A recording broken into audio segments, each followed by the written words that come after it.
All right, we got you back. Yeah, I'm like, but dude, this is all your fault. Like you did this. Nobody told you to do drugs in between. Like, actually, not even in between matches, but doing 2 drugs while you're in training camp and then get popped for.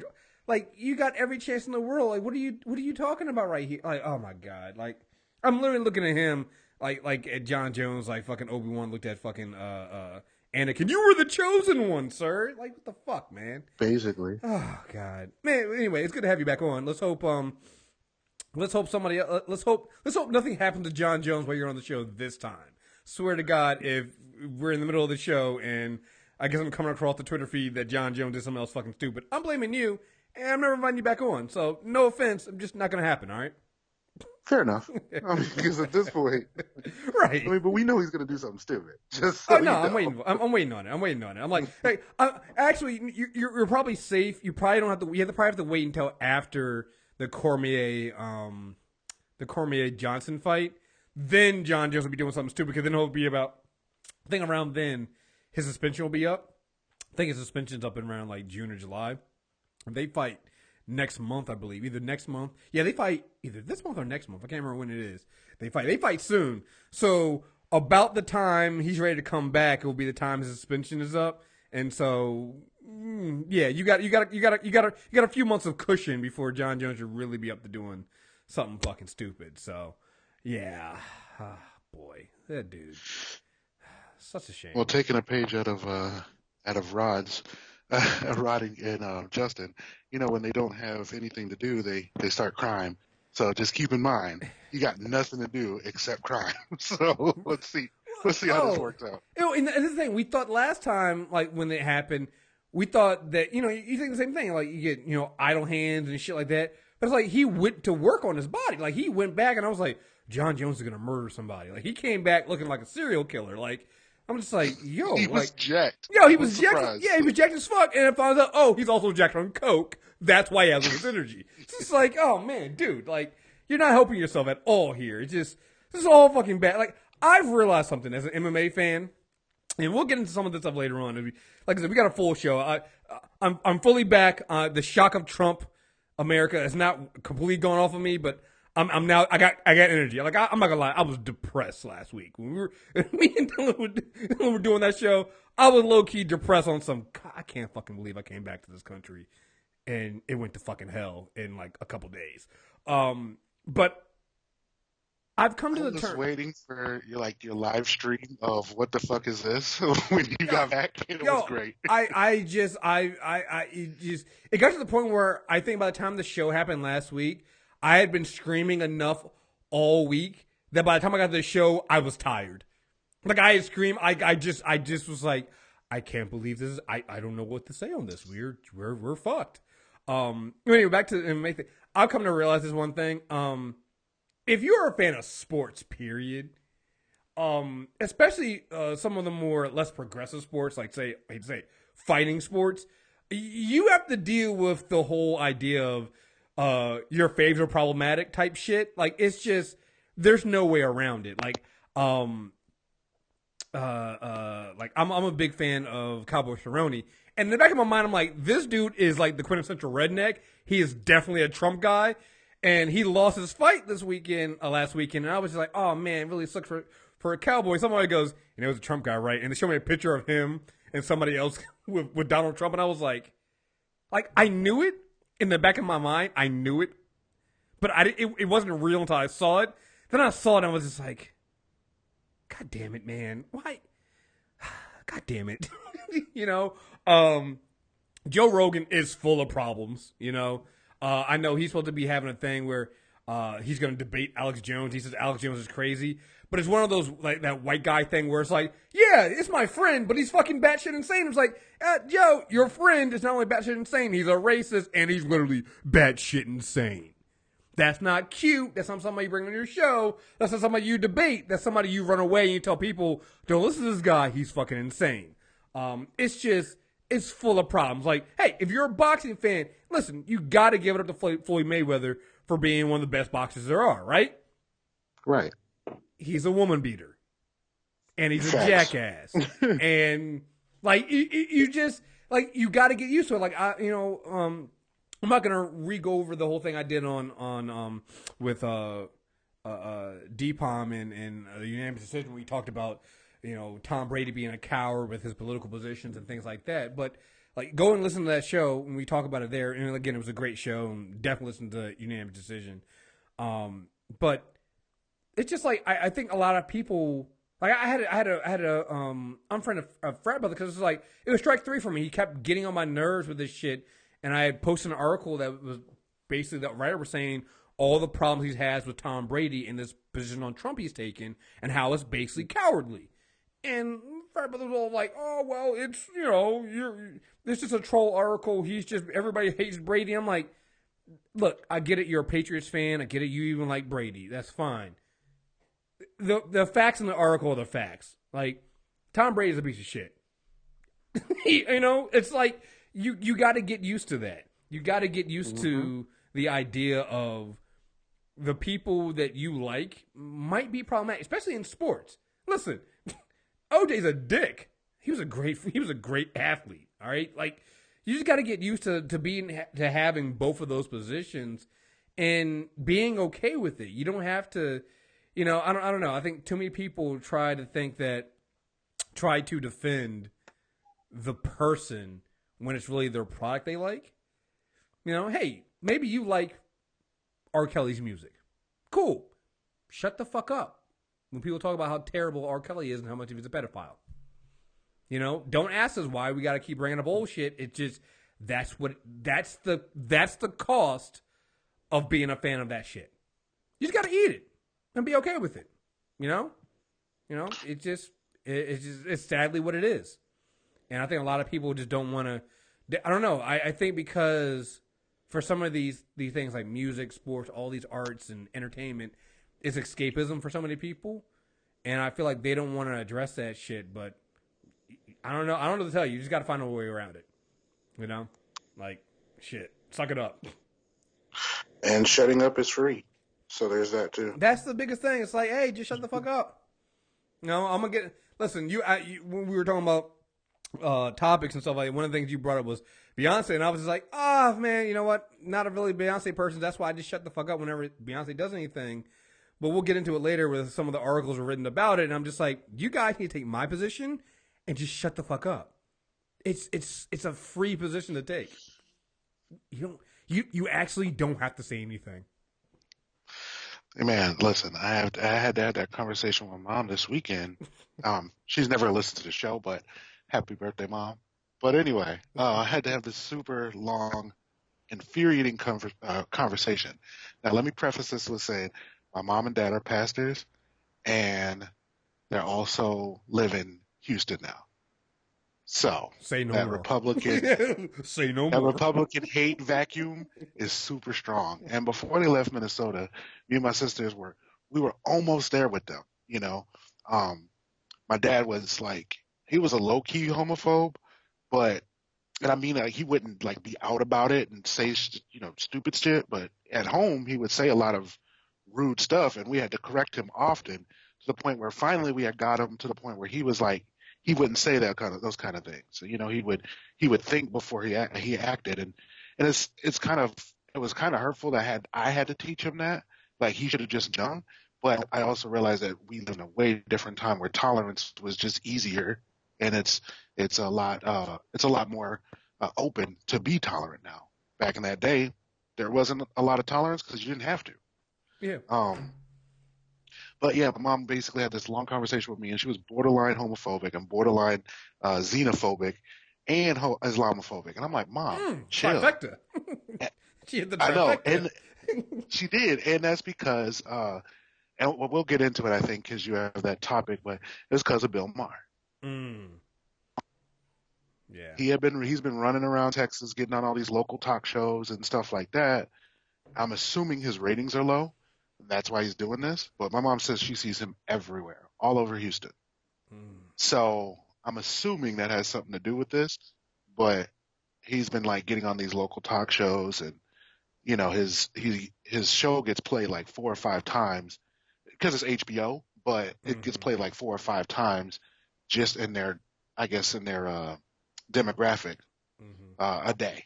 So you get to see all this stuff, and these images and his words are often repeated to the point where it's like, okay, well maybe that is true. Well, yeah, So and he's put again. Yeah, I won't get too much into it because we do have it later on the topics, but because he's presented as a progressive and liberal, it's seen as validating the right's position on some of these topics. Well, see, he's a Democrat or he's a progressive, and see, he thinks it's wrong. It's like, no, he's not though. He's just as problematic as those other people, and he's just as wrong. And you're right. I mean, again, John and I are working on our schedules now. The Hell No Cupid is coming back soon, guys. It will be just a matter of getting everybody's schedule together. One thing I loved about, we talk about this all the time on Hell No Cupid is, especially as guys, right? What our views on the world, and the reason why we guys are usually so problematic is we're usually surrounded by a bunch of other problematic guys. Like the problematic nature of everything is passed down generation to generation among men because, well, why not? Like that's just what we learned. It's just you learn something problematic, you pass it down to your son, they pass it down to somebody else, and you're surrounded by a bunch of problematic people, of other men, and there's no way getting it. Like I said, the only way of me getting to where I'm at now, and I still have a long way to go, is the good side of the internet, right? There's a lot of downside of the internet being echo chambers for hate and spreading that, stuff like that. But I feel like there's real resurgence of education, of making it so that everybody understands the issues going on and intersectionality and just getting more, and I hate to use the term, but woke on certain topics, and having that exposure. Because you got to think about just how we grow up. Everybody, we talk about segregation on racial lines, but segregation happens in so many different things: race, class, religion, and all this stuff. Like if you grew up, a Christian in a conservative Christian town, even if it's black, you're probably gonna have some really outdated views on religion, on sexuality, on a whole bunch of other things, and it takes a lot to break out of that. If let's say you grew up there and you didn't really get out on your own until like you're 25, right? That's 25 years of conditioning. It's 25 years. trust.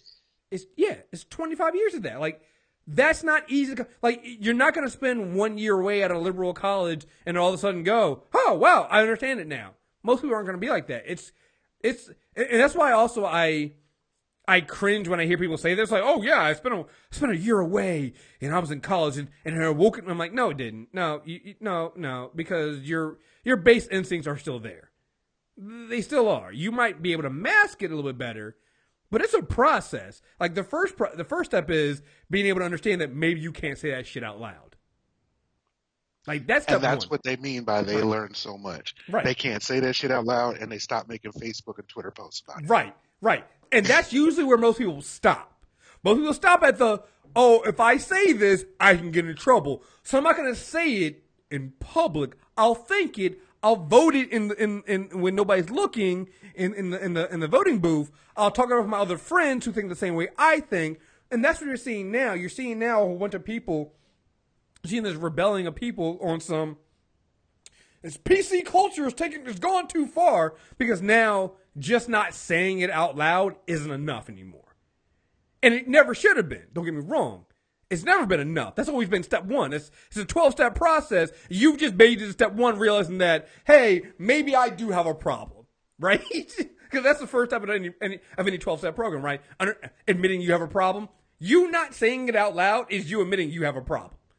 You still got 11 more fucking steps to make, but you're not trying to do it because you just think you don't say it out loud anymore. Pat me on the back, and I'm over and done with. And yeah, a lot of people are realizing that that's not enough now, and they're not happy with it. It's, yeah. So basically, everybody that gets on Lena Dunham and all the quote unquote white feminism TM, because that's what the shit they do. Yeah. They don't talk about it. They just kind of like, oh, it's wrong and it should be wrong, but there's zero action. Yeah. I I didn't watch the whole thing. Leslie, she'll be on the show next month. She had said something on Twitter, on Facebook about not sharing the Chelsea Handler video. And so me, being a dumbass, was like, well, what Chelsea Handler video? And I'm like, let me go watch it because if Leslie's saying don't share it, I'm like, it's got to be problematic. So I watch it, and it's her saying, I didn't watch the whole thing. I started off watching it, and her going, people are telling me not to be political. I'm going to be political because, I'm a white woman, and I can get away with saying, and I was like, nope, I see where this is going.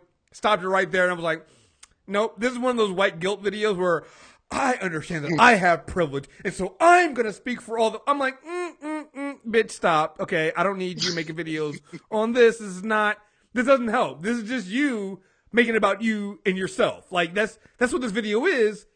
It doesn't help anybody. All right? You're making it about you. Even though you're saying it's not about you, you're making it about you. I'm done.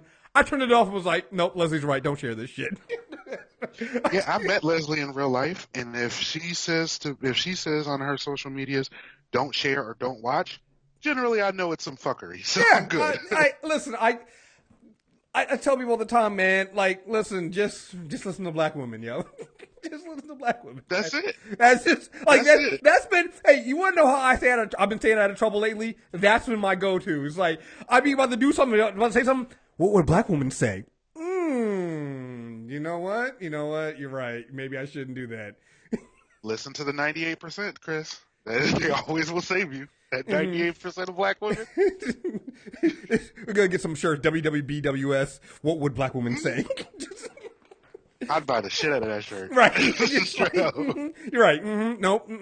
That just, should you do this? Is like you just have an old black woman come out here. Hey, little nigga, don't be doing that. That's a Twitter dragon right there. And I'm just like, you're right. I'm not gonna tweet that shit. I'm gonna leave it alone. I'm not gonna do that. All right, before we get too far. If Marissa, Leslie, Nina, Karen, and a few other ones, if they say this is some fuckery, I just don't even go over there. I'm like, no, I'm good. You ever start going something, you're like, man, and you start seeing the black women saying the other thing, you're like, you know what? I'm wrong. That's what you gotta be like, you know what? Maybe I'm wrong on this one.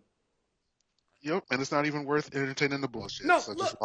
If the country listened to black women, we wouldn't have Trump right now.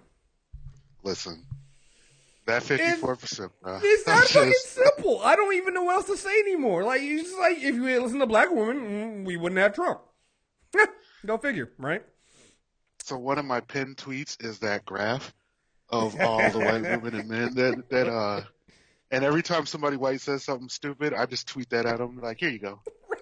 Just that's it. You need to get that shit on shirts and shit.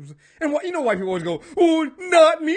And I'm like, yeah, but your family or your friends.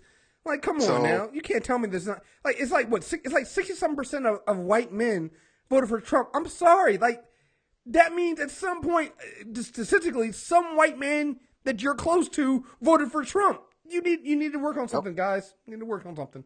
Come on. I'll tag you in this post, Chris. It was on Facebook. It was one of my white friends basically tried to say that sharing that graph was racist. And I trust me, bro. I just stepped back and watched all these black women cook the fuck out of her. It was amazing. I just sat back and looked and was like, well, so you mad or not? What's for dinner? Grilled white woman tears. Just God.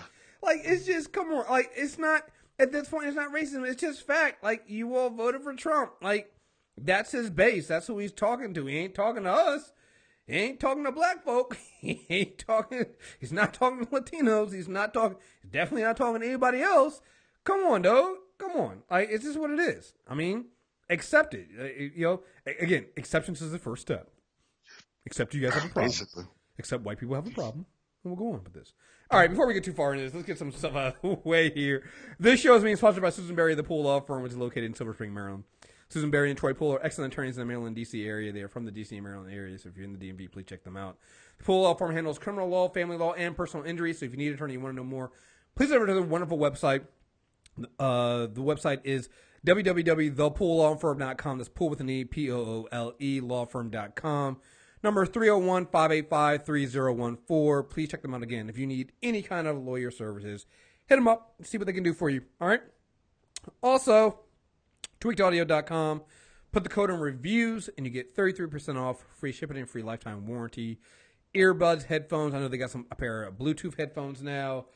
Check them out. It's way better than going to pay all that money at Best Buy. So please do that. Some other things coming up. Some announcements. I am working on some things for. I finally sent out to some people in that contributed to the site that have been helping me out with some stuff. Some of our 2017 goals. And some of them I can share with you guys right now. I've been talking about this for the longest time. I finally set a date for it. April. I'm hoping April 1st. I know that's April Fool's Day. April 1st will be, I'm hoping to switch over officially to using mtrnetwork.net versus movietrailerreviews.net. So we'll hopefully completely switch over the website to using that, switch over the links. I'm giving myself 2 months to kind of get everything together because we want to do that. I want to finally get the website matched up to what we are, because we're so much more than movies and movie trailers at this point. Old name will still work. You'll still be able to get to it that way. But the main domain will from now on be mtrnetwork.net. Also coming with that, I'm hoping, because I could do that right now, honestly, or next month.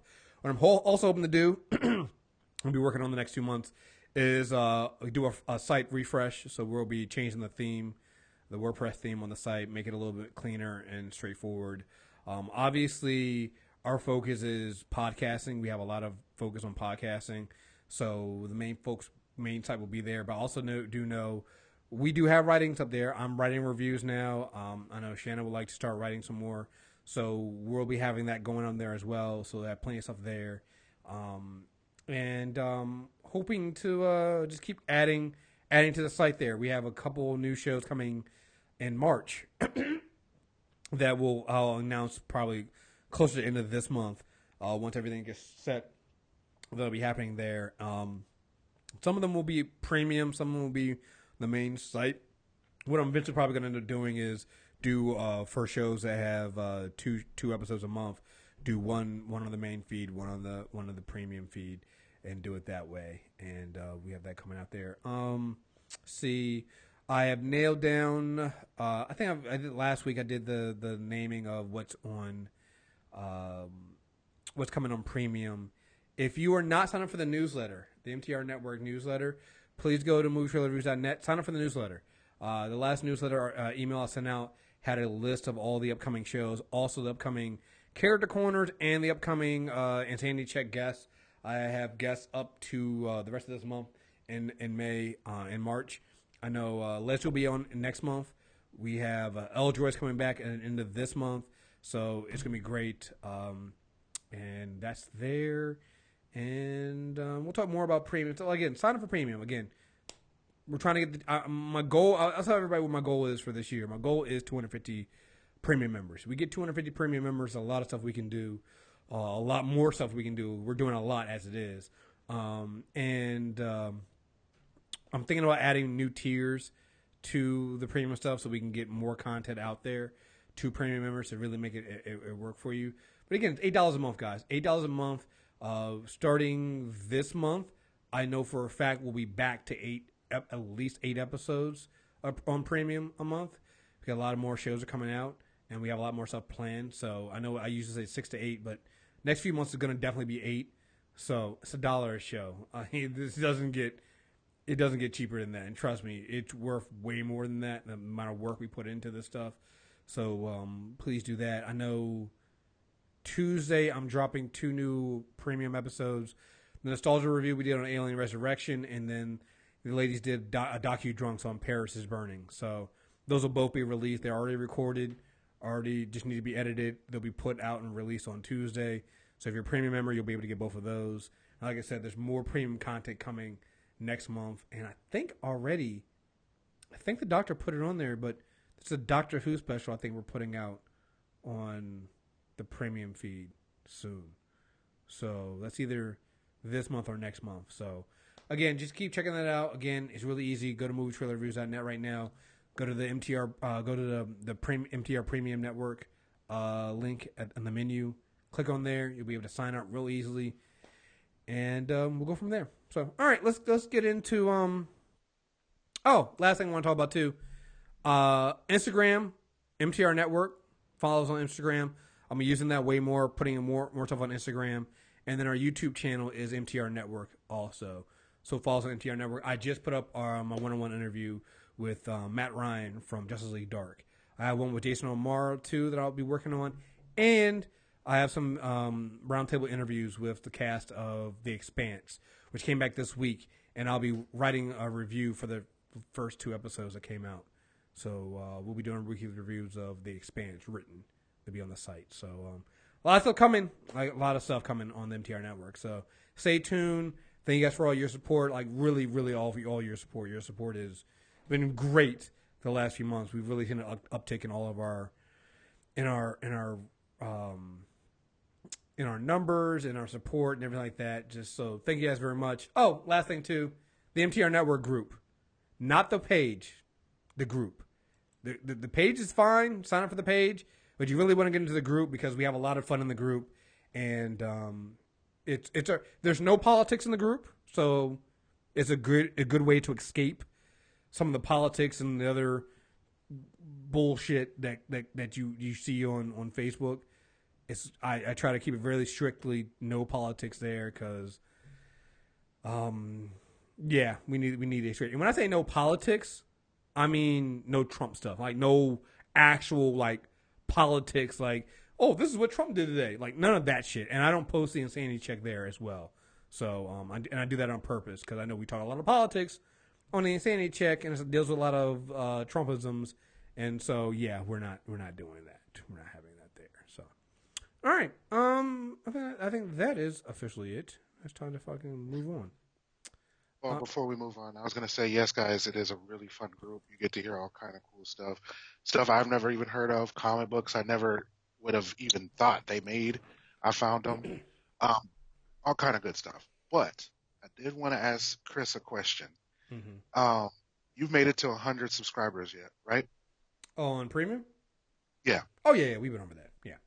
Okay, so if the old heads remember this, you have to join the Steve Harvey dating site now. Oh, no. I haven't forgot. No. The 100 subscriber thing, there was a time limit on that one. There was. Yeah. See, I knew somebody was going to do that. I knew somebody was going to try that. I was already prepared for that. No, you got to get the time. You guys got to get in the time frame. So again, same thing with the me singing thing. Yo, you guys got until you need about 65 more, about 60 more. You need about 60 more members to sign up by the middle of March. I'll be honest, not even because I don't want to sing. I don't think people are going to make it.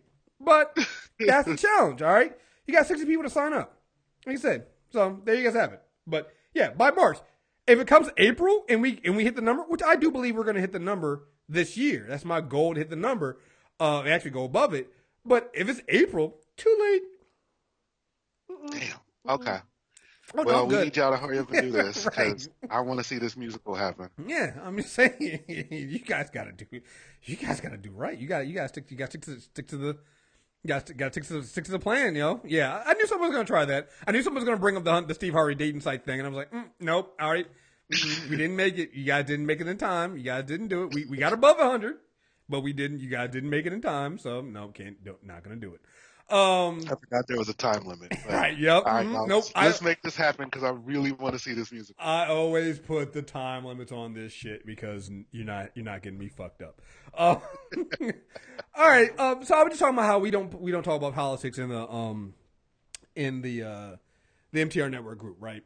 And like I do that for a reason. Hey, listen, there's a lot of stuff going on with Trump, and we make it nerd stuff, and nerd stuff escapes, right? My line is on and I've allowed some things that involve Trump. Like there was Mark Hamill reading Trump tweets as the Joker. I allowed that in there. I was like, oh no, that's nerd related. I can put that in there. That's fine, right? I don't want things like, oh, Trump signs travel ban and this is what's going on, or he's, I don't want that kind of stuff in there. I make a judgment call in there, right? And I think everybody appreciates that because we do need some way of escaping, and that's what our comic books are for, right? And then I saw this article on Bleeding Cool. And anybody who knows me and follows me on Twitter knows that I have sworn off of Bleeding Cool. I hate Bleeding Cool.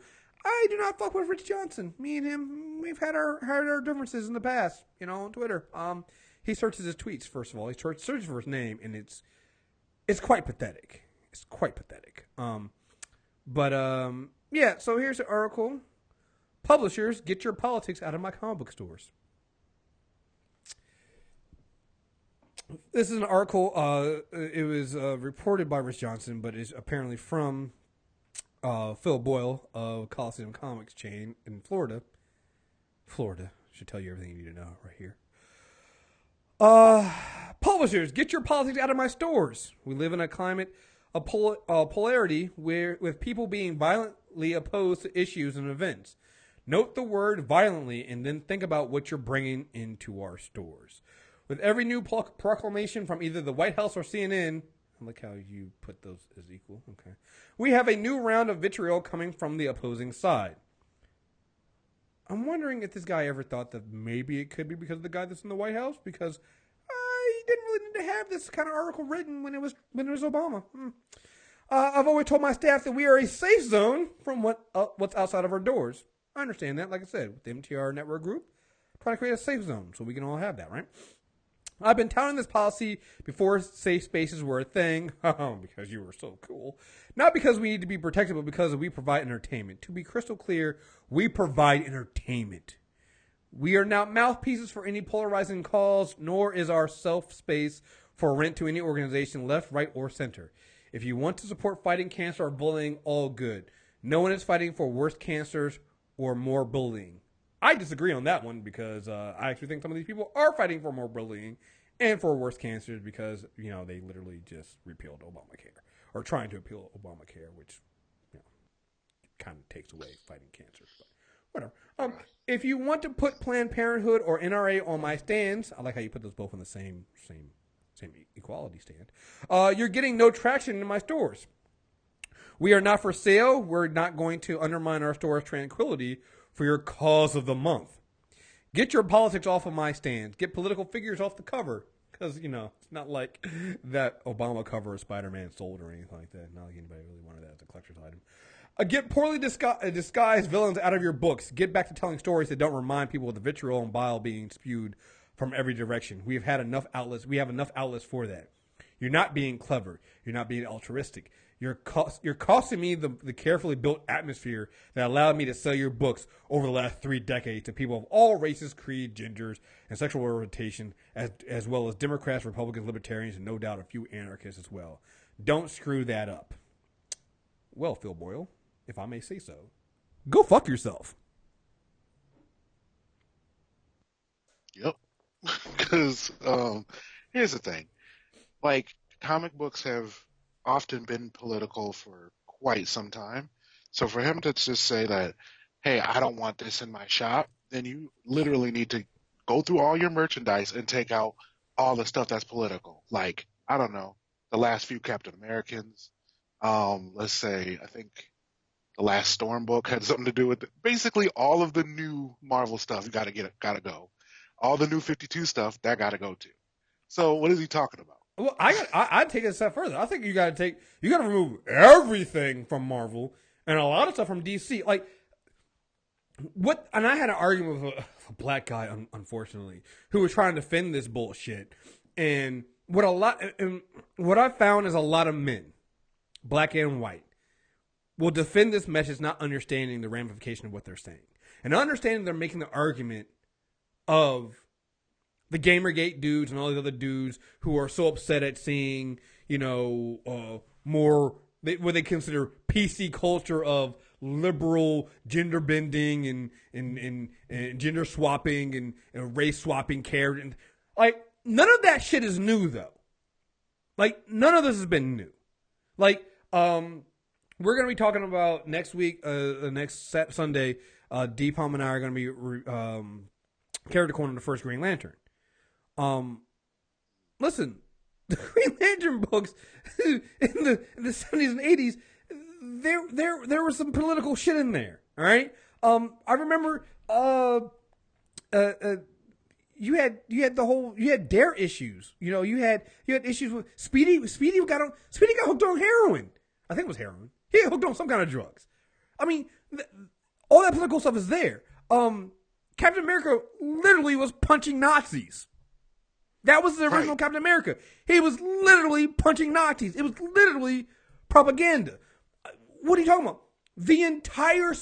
If you want politics out of your comic books and out of your comic book store, get rid of anything that's X-Men related. Because the X-Men is basically political. Everything about them is political. Like one of the greatest graphic novels for X-Men that people say is God Loves, Man Kills. And it's literally basically, you can swallow the X-Men and put black people there, and that's literally what it is. Like, come on. Like, my dad's been saying this for years that the X-Men is basically the civil rights movement. Well, the fucking Stan Lee says it. Like, the people who wrote the comics say that. I mean, what are you talking about here? People are like, oh, they don't like the idea of Captain America and the Captain America books being so political. Like, I'm reading this, and Rich Johnson added this at the top. It's like this morning, Image Comics announced that they were offering a line of variant covers that proceeds that would be used to support Planned Parenthood. There is no obligation on any retailer's part to order these variants, but of late, number of publishers have increasingly prominence of political analogies and characters in their superhero storylines, from MODOK and the Penguin portraying the words of Donald Trump, Captain America titles paralleling extreme political divides in society, and Hillary Clinton appearing on the cover of Faith. Yeah, but all this stuff has happened before. Like this is not new. Like, Obama's been in plenty of issues. If you go back and read The Dark Knight Returns, Frank Miller is basically giving an ode to fucking Ronald Reagan and Reaganomics and that kind of shit. Like, comics has always been this. Like, to sit there and go, get it out of my comic, when? Like, you would never have any comics then.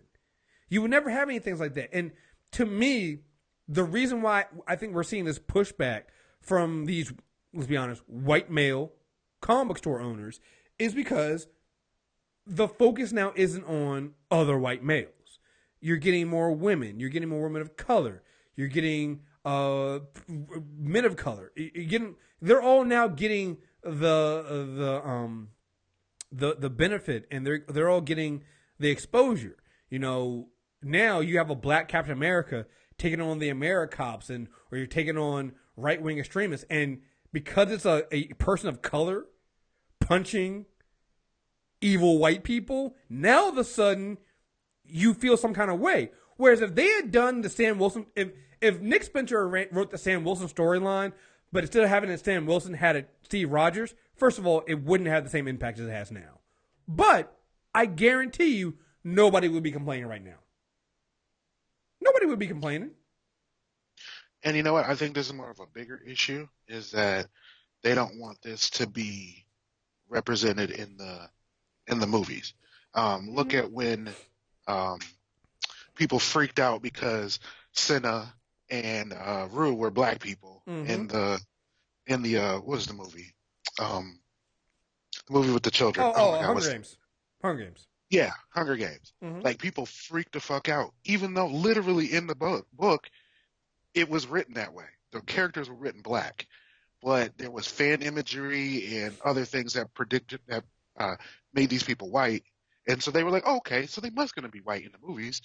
And when it didn't happen, all white people's world was crushed, and they didn't know how to handle it. Yeah. And I think because of that, they're prepping for it now, because they're like, they don't want their Captain America to change. Because everybody knows Chris Evans is pretty much done after this next, after these last two movies. Mm-hmm. So who's going to take Captain America? They know that Tony Stark is pretty much done. They're concerned that Riri Williams is going to come in. All these different characters that are changing. Thor, I think after Ragnarok, he's technically done, but signed on for the Avengers movie. Yeah. Mm-hmm. And I don't even think he's going into the second one. Mm-hmm. I think he's supposed to die at this point. If it goes with the comic books, I think he's going to die. But that's a whole nother story. But they're worried that this woman's going to come up and be the new Thor. I think a lot of people are having an adverse reaction to that because they're seeing it in their comics and they're like, shit, this is what's going to happen and this is going to be mainstream. I don't like change, so let me freak out about it now. Well, it's one of those things. Also because now that I now curate my Twitter, so I have a whole like list of just comic book writers and some and editors and things like that. And it's funny seeing their interaction with people, particularly white men, and realizing that I get a different view. I'm like, yo, white men really don't see this shit when they read it. Like, so white men will read the X-Men and grow up on X-Men, and you know what they see? They literally just see some people with powers who are getting who are getting mistreated by humans because humans are scared of them. Like, they don't see the parallels to the civil rights movement at all. Like, they literally do not see that at all. And it's been fascinating to me seeing all these people go, oh, get politics out of comic books. Stop doing this. And I'm like, but comic books have always done this. And then literally argue that they haven't. And I'm like, oh my God, you've never paid attention. Like, you just didn't see it. You literally, like, white supremacy and white privilege is so great. These people never put the two and two together. You know, they never saw the Friends of Humanity as basically the KKK, you know, in modern time, or any white supremacist group in modern time. They don't see it as that. And it's fascinating to me to see that. I'm like, wait a minute, but like, comics have always done this. Like, somebody tweeted out today earlier, pages of an Iron Man issue where Iron Man literally came to the defense of activists who shut down a bus terminal because they were protesting for the Disabilities Act. And like, I'm like, this is like an older comic book. Like, this stuff happened. How are you all of a sudden now acting like it didn't? How are you all of a sudden now acting like comics have never been political and they've never taken sides? I mean, it's like, it's like, go back and, like, I like The Dark Knight Returns, but you go back and read it. It is very, very Reagan. It is so right wing in the things going in on it. And it's molded by the time period. And that's what you're seeing now. You're seeing comic books now, and let's be honest here, comics always lean to the left for the most part. They have. Mostly always lean to the left. And you're seeing, it makes sense that an industry that is trying to be inclusive would mirror what's going on today. So if you don't, like again, the argument that I was seeing is, well, no, he wants it to be neutral. He's getting on both left and right. And I'm like, yeah, but there aren't people on the right don't write comic books like this. Like, and it's not the right that's doing this, right? You don't see mainstream comics attacking Planned Parenthood. You don't see, like, you're never gonna see the Avengers come out and be like, yeah, oh my goodness, stop Planned Parenthood. Like, you're not gonna see that shit. You're not gonna see Avengers coming out and shaking hands with Donald Trump on some, oh yeah, you're a great president. Like, you're not gonna see that shit. You know? And that's how it's always been. So they're clearly attacking one side, and that's the left and more progressive side, and it's because it makes white men uncomfortable. And to that I say, tough shit. Yep. Tough shit. I mean, also, you know, the comics that are the right are making aren't as entertaining as the ones on the left. They suck! They're terrible, and they're usually steeped in hella racism. I don't want to read that. I don't want to read that. Yeah, I mean, like, nobody wants to read that shit. It goes into everything like that. Like, they had that, I think we talked about this on a Nerd Off, with that right-wing alt-right show that was on cartoon on Adult Swim that got taken down. People were just like, yeah, so fast. Right, and I would watch, like, clips of it, and I'm like, this isn't even good. Like it's not even smart. It's not even like clever. It's stupid and it's dumbed down. And the reason, I hate to say it this way, but the reason why you don't see more of these conservative titles and more of these conservative things is why they're not clever enough and they suck. They're just not good. Like you read them and you're just like, oh, this is stupid. You know? And let's not forget that, hey, listen, you know, a lot of these companies, they're trying to do the opposite of what, unfortunately, the opposite of what the country did, which is they're trying to be more inclusive. You're going to see Superman, who, let's be honest, is an immigrant, stand up for immigrants, right? You're going to see that shit. Because he's literally the definition of immigration. Right. Like, come on. Like, you're going to see that. Like, the most conservative the most conservative thing you have right now in comics with some of this stuff is probably Batman, but even him over the last few years, people started writing him smarter and more, you know, understanding of the issues, and he still represents Law and Order, but not like Frank Miller's Law and Order, where it was just like over the top ridiculous. And they balanced it by now giving them people to be like, you're fucking wrong. And I think that's the way to go forward. I'm sorry, but you guys gotta give it the time. Like, you gotta stop. So much of what's happening in this country right now is basically white men sitting around pining for the old days, where they were the center of the focus, and nobody had a voice but them. And that's what I was saying. That they're mad that it's not coming back. Mm-hmm. They're so angry it's not coming back. Right. And they're forcing it to go back, and that's why they're so happy, unfortunately, because they got Mr. President Cheeto in the office. That maybe by chance it'll come back. Mm-hmm. Yeah. No, it's like you see this all over the place. And I'm just tired of it. I'm tired of, you know, you have that Milo dude who I'm just like, I'll save this for later on because it goes into my other thing about just white people can be terrible and still succeed and nothing happens to them, and they can. It's a fucking shame and a fucking travesty. But yeah, no, if you want, like, I said it on Twitter, that article and this comic book store owner, you are why comic book sales are down at comic book stores. Because why would I go to your store if this is what you think? And it's not that you want to save space. Let's be honest here. I'm going into a fucking comic book store to buy a comic book. I'm not going in there to fucking have a conversation with you over politics. So when I walk in, I know what I'm gonna buy. I know I'm coming in there. I want that new Riri. I want Infamous Iron Man. I want Invincible Iron Man. I want the Black Panther. I want that shit. If I'm coming in there, that's what I'm coming in there for. Nobody goes in the store and goes, oh my God, there's a black Spider-Man. I'm not shopping here anymore. Like, at this point, come on, man. Like, I really want to know, like, is it a safe space? Okay, fine. If you don't want people coming into your store and having political discussions, I get that. Hey, I could probably have the same, like, again, told you. In the MTR network group, I'm like, listen, no political discussions. We're not going to have that. But I don't sit there and go, hey, tell people, hey, you can't, hey, yo, we're going to talk about how terrible Black Spider-Man. No.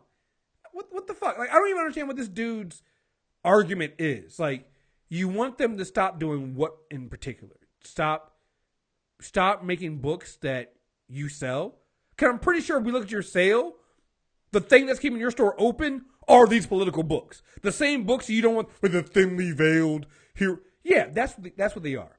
And you've probably lost some customers who are white who are tired of not being the fucking focus.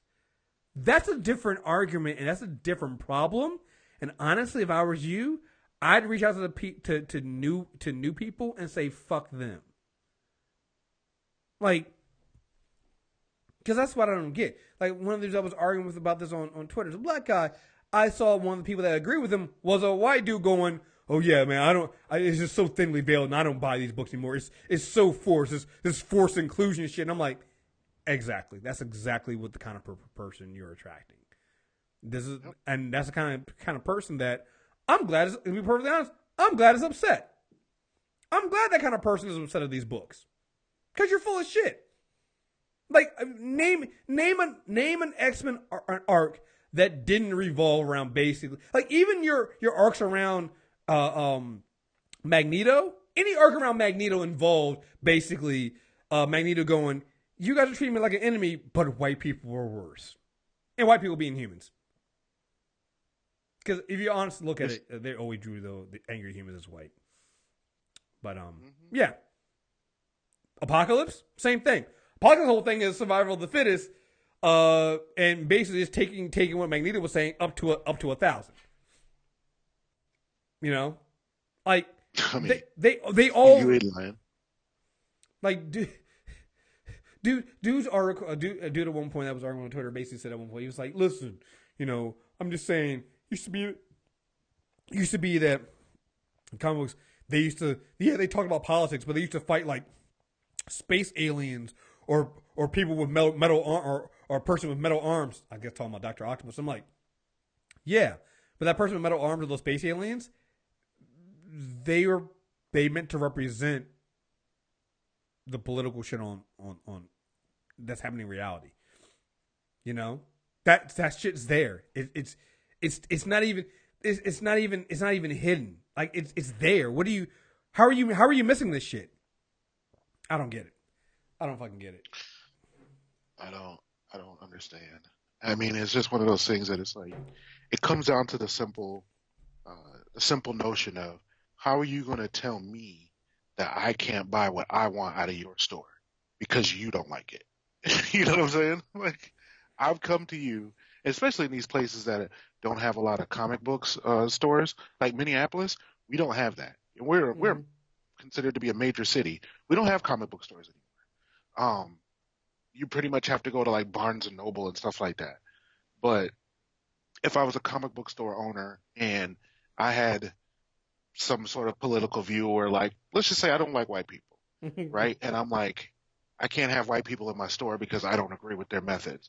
As a business owner, am now taking money out of my own pockets because I'm literally putting a group just way away from my comic books. And being as that we don't have those stores in here, I'm literally can make all of the money. And I'm basically ostracizing a group of my customers. You're stupid. You're literally, scaring off your business, and you're trying not to make money. Yeah, and I guess the other thing too, and this will go into I guess some of the other topics we have here. The thing that makes me so mad with the way that people talk about this stuff and the way they do this,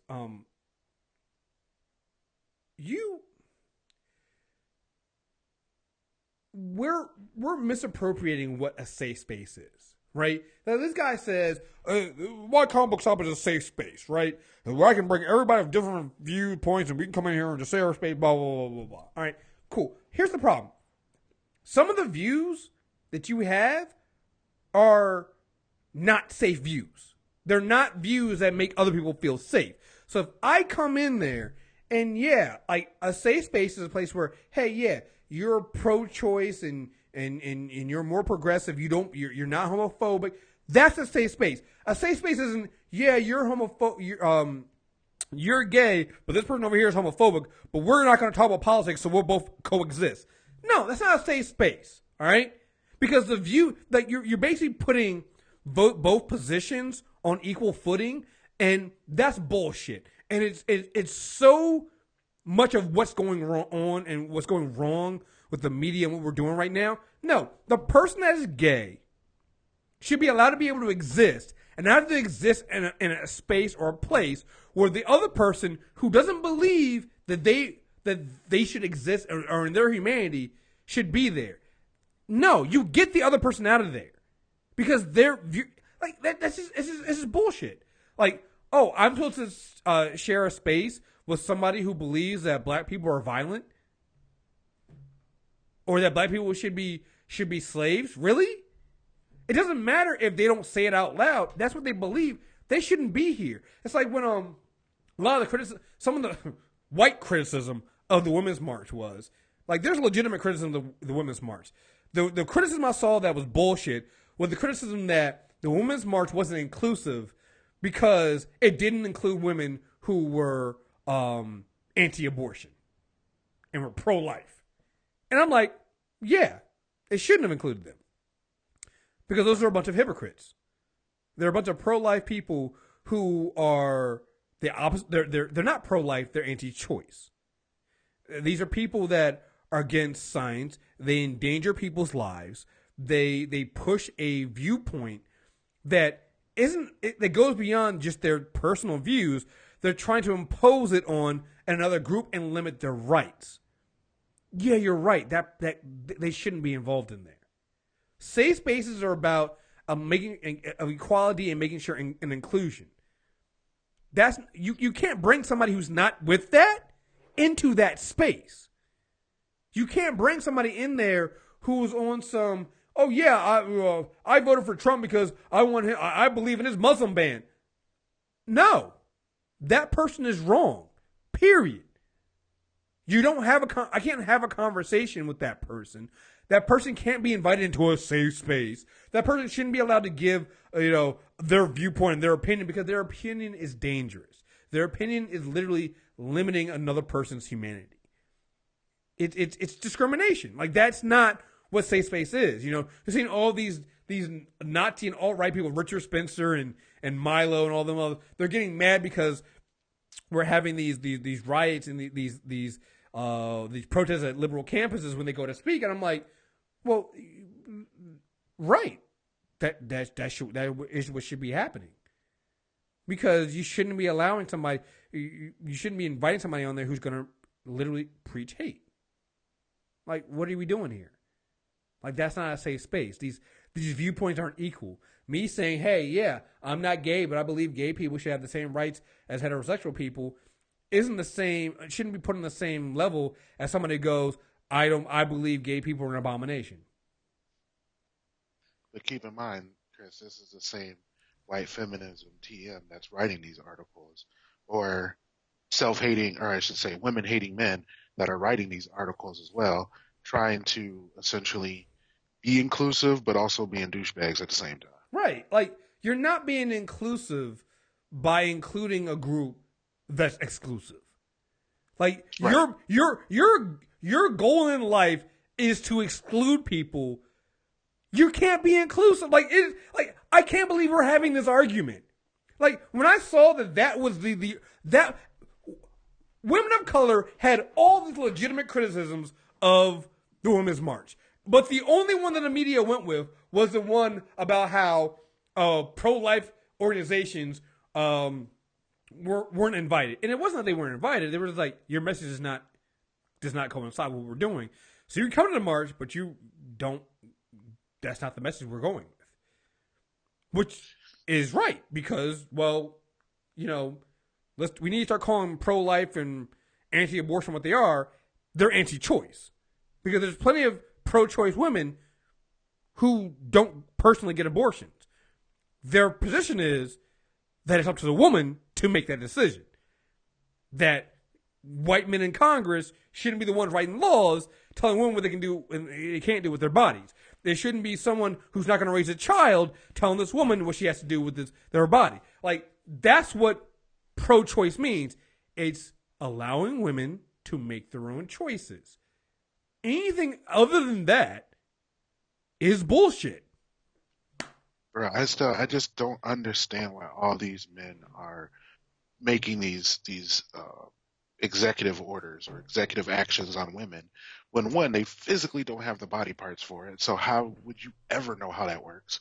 And two, like, they're really just telling women what they can do with their bodies. Like, that shit blows my mind, because I'm like, I would have never thought in 2017, 2016, 2015, all these different years that I'm noticing this legislation, I would have never thought that we would have been so callous towards just women in general, to just tell them what they're going to do with their bodies when we have no idea how that shit works at all. Well, the history of man is right with men telling Fair women what they can do with their body. I mean, that is just Fair enough. As a gender, that is our history. Our history is steeped with us telling women what they can and can't do, particularly with their bodies. And basically, think about it. We've come a long way. Because it used to be that we made every choice with their body, right?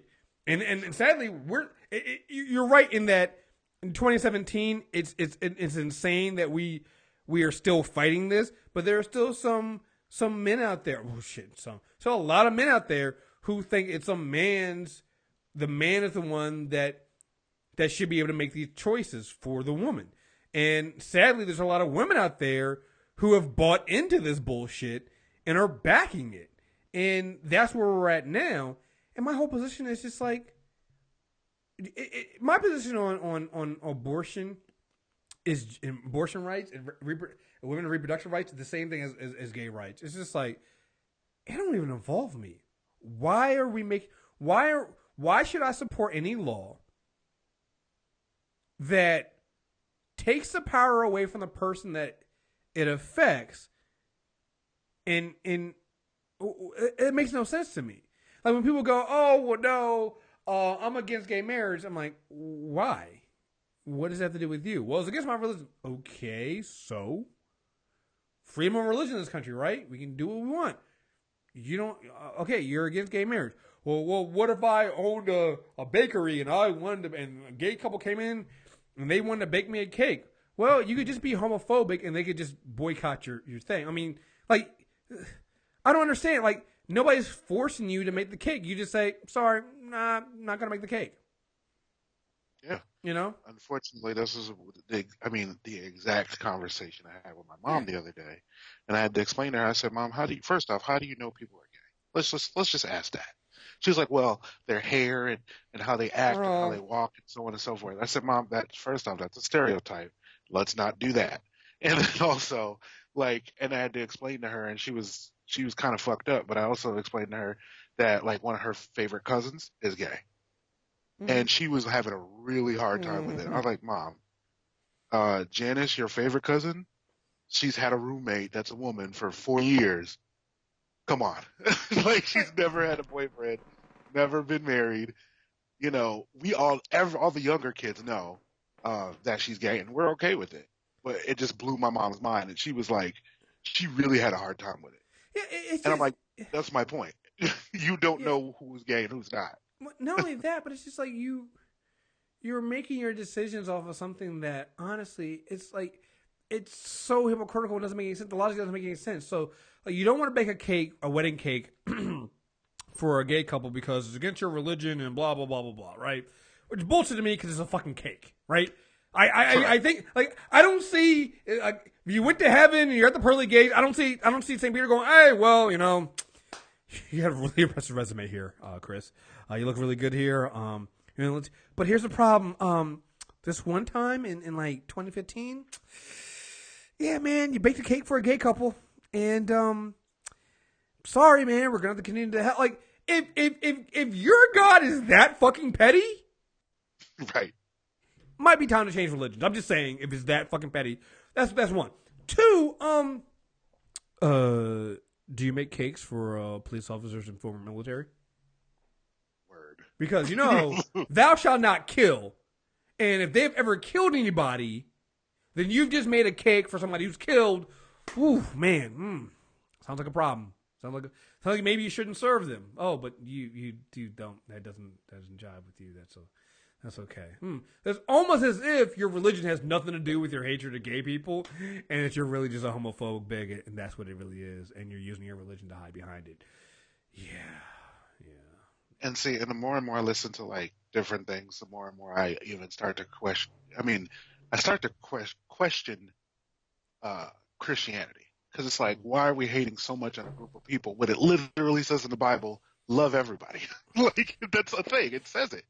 Couple of times. Like I said, I've always said, I'm not religious anymore, and I don't even know if I hesitate to call myself an atheist because I've realized that atheists are dickholes too, and I believe that atheism has become its own religion. Have you noticed this? Being an atheist now, your God is no God, and they are just as bad sometimes as actual religious folks. I'm just like, you guys are dicks. Like, holy shit, man. Like, hey, listen, I have no problem kicking Christians when they're down sometimes too, but Jesus, man, you guys are just as fucking fanatical. Like, give it a fucking rest. But like, when I see this stuff and I see people talking about it, and I'm like, I really do believe that sometimes believing in something bigger than yourself is just, no pun intended, good for the soul. Like, it can be good to take some of the pressure off, and I really do believe that for some people need that. So I don't fault people for that. But then when I start looking at what most people use it for, most people don't use it for that. Most people aren't using it to find peace and spirituality and a higher purpose. Most people use it to be dicks to other people. Like, the history of religion is basically people using religion to be dicks to other people. You know, oh, I have a different religion than you, I'm gonna be a dick to you. I have a higher understanding of religion because my fake God is bigger than your fake. Like, it's just a bunch of bullshit. And I'm like, you know, the problem isn't religion. It's just that human beings suck. Like, we are terrible. We are fucking horrendous. We are horrendous creatures. I remember it was a big thing back, I guess it was early 2000s with some of the sci-fi shows would basically be acting like you would have this trope where human beings were discovered to be the real parasite on Earth, right? We're the real invasive species, and we're the reason. Like, anytime you had like robots trying to take over the world, is because a robot gets sentience and realizes that, oh wait, the problem is humans, and wipe us out because we are terrible. We are horrendous creatures, and it never fails. This is why when, you know, I got it. A lot of people look at capitalism and see capitalism as the root cause of all the problems in America and say, hey, we need to move to a different system, tear down the system, build another system, blah, blah, blah, blah. Whatever. Here's the thing, people. We can do all that, and that's all great, and it sounds great, and you can say capitalism is the problem. The problem is capitalism. The problem isn't socialism. The problem isn't any form of government we have. The problem is that we ourselves, human beings, are shitty. We are just terrible individuals. Again, look at the fact that 80-some% of evangelicals voted for Trump. Yep. When you look at what the Bible teaches you, none of that makes sense. Like, I would understand it more if Trump was some super religious evangelical himself, but he's not. He is literally probably one of the least religious presidents we've ever had. All right? He won't, like, I don't even, like, it's just, I don't get it, right? So, if it's not him being super religious that drove them to him, what is it? And I gotta say, it's gotta be the hate. Because that was the only thing he did. He just had a bunch of hate. It's a bunch of hate. Because it couldn't have been him, you believing that he would get it done because he was a known liar. You know, you didn't, like, none of his message was a inclusive message that evangelicals preach. It's not. So what was it? It's like, oh, you had nothing to do with it. You're just a shitty person. You're a shitty person who slaps the Bible in front of you and think that somehow that makes you not shitty. No, the human condition is we're fucking horrible. We're fucking horrible people. All of us. Yeah. It's just what it is. And I hate to be the Debbie Downer on that shit, but it is true. You know, we'll always find a way to be greedy. We'll always find a way to be jealous. We'll always find a way to be petty. You know, those are our traits just as much as love, kindness, and everything else. Like, everybody always focuses on the love, kindness, and the good things of the human condition. But yeah, the other shit is there too, and it always rears its ugly head at some point. You know, whenever I see, I was going through and I was looking at all, you know, I've been having conversations with people who voted third party and stuff like that, right? Not really conversation, but more me yelling at them going, you guys caused this. But I decided to go back and read some of I went and found some of these other third parties, right? and I'm looking at some of their methodologies, their platforms, and stuff like that. And what I've realized is a lot of people voted for third parties off of hope, not logic. Like what they voted off of what they would like to happen, not what actually would happen. Like one of the parties actually had in their platform, and I shit you not, this is black people, had in their apartment and their platform end racism. And I just looked at it for like 10 minutes. And I was just like, how? Like, that was my first question. I was like, how? First of all, I was like, you some niggas.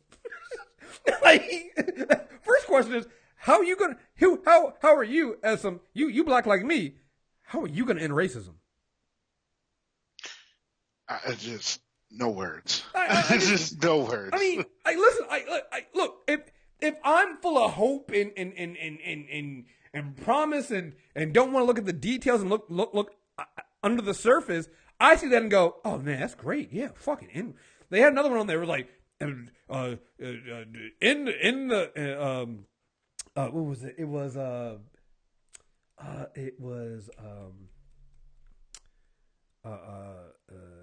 not dismantle, because it was more. Because dismantle to me can seem like it's a step process. What did they say? They said shut down the Department of Defense, and I was just like, okay. See what you're saying with that? I mean, that's a nice goal. You do realize how many people are employed by the Department of Defense, right?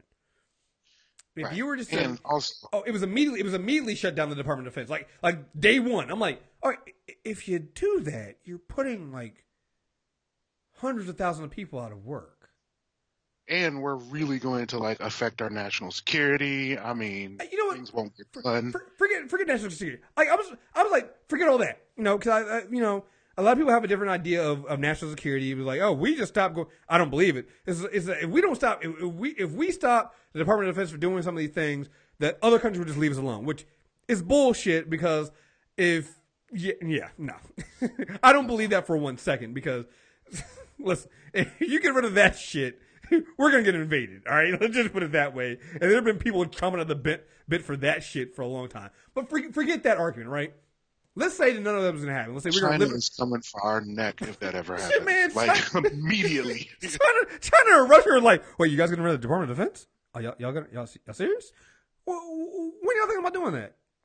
They might flip a coin to see who right. goes first. Man, Russia got the East Coast. China got the West Coast. That's how they're gonna fucking do it, yo. So, all right. So forgetting that though, right? I'm like, let's look at the economic and the logistical nature of this. The Department of Defense employs a lot of people, and it's not the people like. When people hear Department of Defense, they automatically think like spies and operatives. They think it's so much more than that.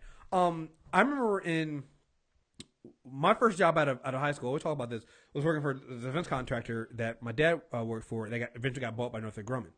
It's in Southern Maryland, St. Mary's County. Anybody who's in Maryland who's been to St. Mary's County before 9/11, that was a small town. Wasn't a lot of stuff there.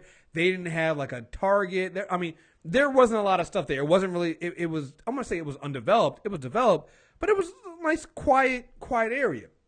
After 9/11, the Naval Air Base down there got more work. So with more federal dollars came, it built up that entire area. So you obviously directly employ the people from that had defense jobs, but then that entire area built up. If you were to just day one get rid of the Department of Defense and get rid of the Pentagon and all that stuff there, the ripple effect will basically be what happened that we're seeing it happen when manufacturing went down in things like car manufacturing, like in Detroit, things like that. You're going to basically pull money out of those communities, and you're going to go into another depression, and you're going to have communities hit super hard by that shit.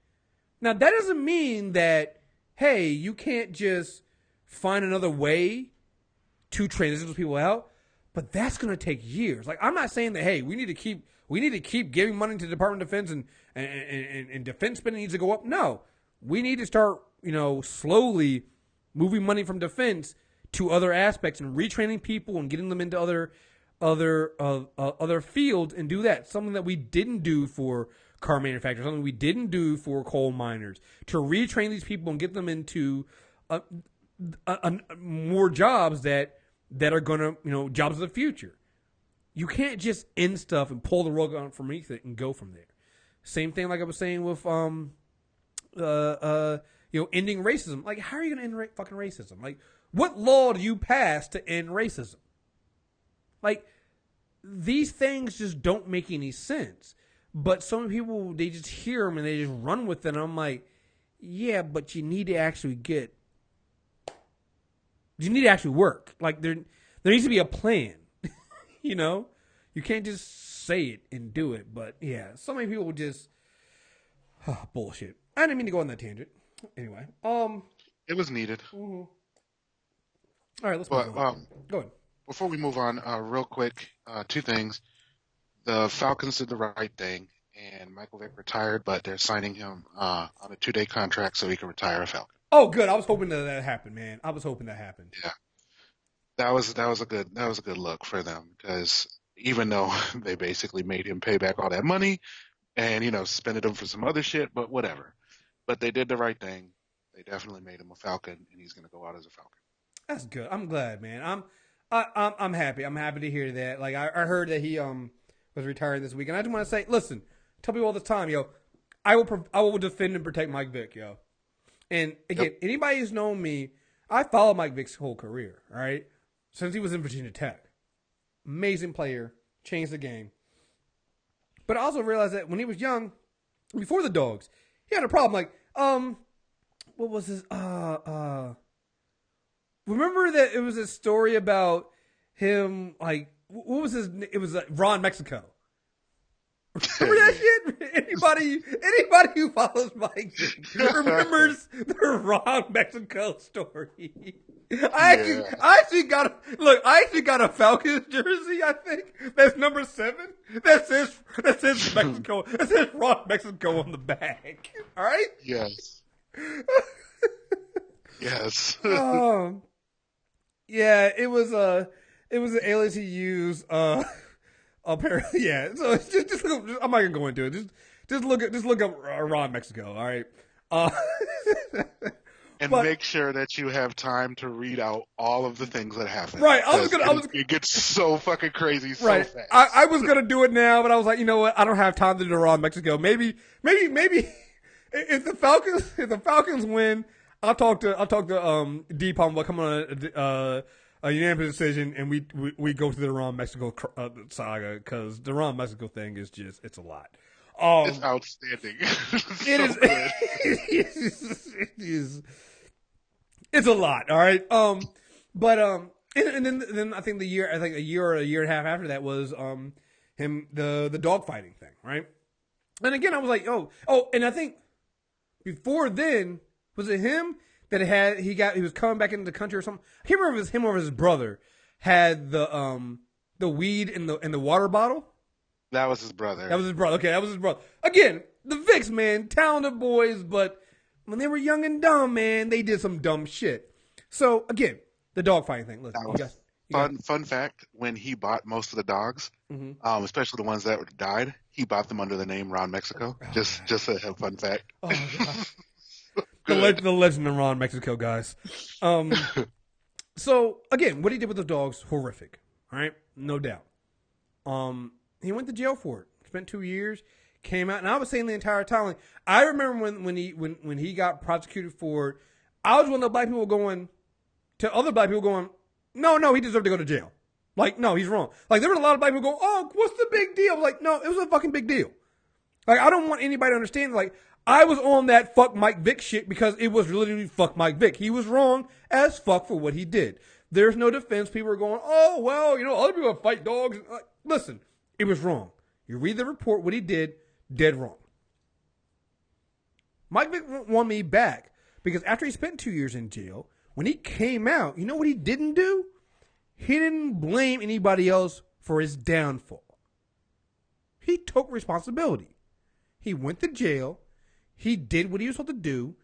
He took responsibility. Then he worked his way back. Like I said, when he got out of jail, he was broke. he hit rock bottom because he owed other people money. He owed the Falcons got their money back. Like, it was a lot, you know. And his accountant was stealing from him. You got to remember that. While he was in jail and he couldn't, protect his assets, his manager left him. Mm-hmm. His accountant was supposed to be helping the family out, but she spent all his money. So when he came out, I think he had like about $10,000 left. I remember he said on his TV show he had his girlfriend and his daughter, or his wife and daughter at the time, had to move from their mansion to a 2-bedroom apartment in Philly. Yep. Like, he hit rock bottom, and you know what he did when he hit rock bottom? He still didn't blame anybody else. And then he worked his way back into the NFL. You know? I'm sorry. Like, I'm always on that whole, hey, celebrities get away with shit. They don't get punishment, stuff like that. Mike Vick is how I would like celebrities to be treated when they fuck up. You go to jail, you pay your fine. You not to pay your fine. You go to jail, you do your time, you pay restitution, and then you show that you've actually been changed. Like, this is a changed man. He's not the same. Anybody who followed the Raw in Mexico Mike Vick and looks at the Mike Vick, like, you literally, it's not the same dude. It's so not the same dude. He's a different guy. Like, I read the article he wrote about an article about Atlanta going to the Super Bowl this year. I know, oh God, I think I shared it somewhere. I have to find out. Maybe I'll put it in the show notes. And it's a fantastic, and it's basically being real. Talking about how he felt when he heard that the Falcons signed Matt Ryan, and that how he's actually glad that Matt Ryan worked out, because it's like, if he didn't, I would have felt so guilty for the downfall of the Falcons if Matt Ryan was a bust. Like, it's a fantastic article. And again, when I read that article, I go, the Mike Vick, the Run Mexico Mike Vick would never been able to write something like this. Nope. Never been able to write something like this. And that Ron Mexico Mike Vick would have never come out of jail and been so humble. Nope. I've never seen somebody come out and be that humble that came from so much before. Like, I'm sorry, like, I'm a Vic fan again, and because of that. And I understand that what he did with the dogs and stuff like that. And people go, oh, I didn't like him because of what he did with the dog. You're an asshole. I'm sorry, but you're an asshole because and I said this on Twitter. I was like, if a lot of people that say this are white, and right, I need people who might listen to this and go, oh, well, I just saying you're downplaying what he did with the dogs and stuff like that. I want you to think about this, and I want you to look at how white people, because it's been mostly white people. There's been other people, but mostly white people have treated Mike Vick. Then I want you to look at how white people have treated somebody like Darren Wilson. All right? Darren Wilson shot Michael Brown, killed him, murdered him, got away with it. Are white people lined up outside of wherever Darren Wilson's working at and protesting him? No. Still, right. Because, mind you, he still gets those boos and shit now. Yeah. Like people are still you still protesting Mike Vick today. Like, I remember, like, when you say you're angry and you don't like Mike Vick and stuff like that, think about it this way: when Mike Vick got signed to the Steelers, there were white people that protested Mike Vick as a Steeler who didn't protest Ben Roethlisberger as a rapist. Right. All right. Like, when you say you don't like Mike, right? Multiple rapes. Go back if you don't remember the like Ben Roethlisberger used to pick up a rape charge every fucking like off season. All right. Basically.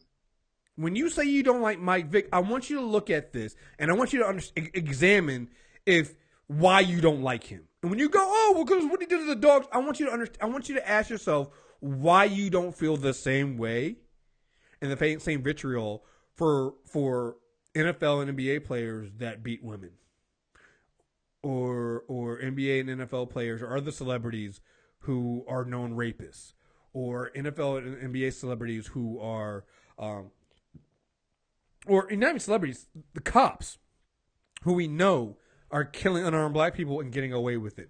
Where is your same passion and your same hatred that you show for Mike Vick.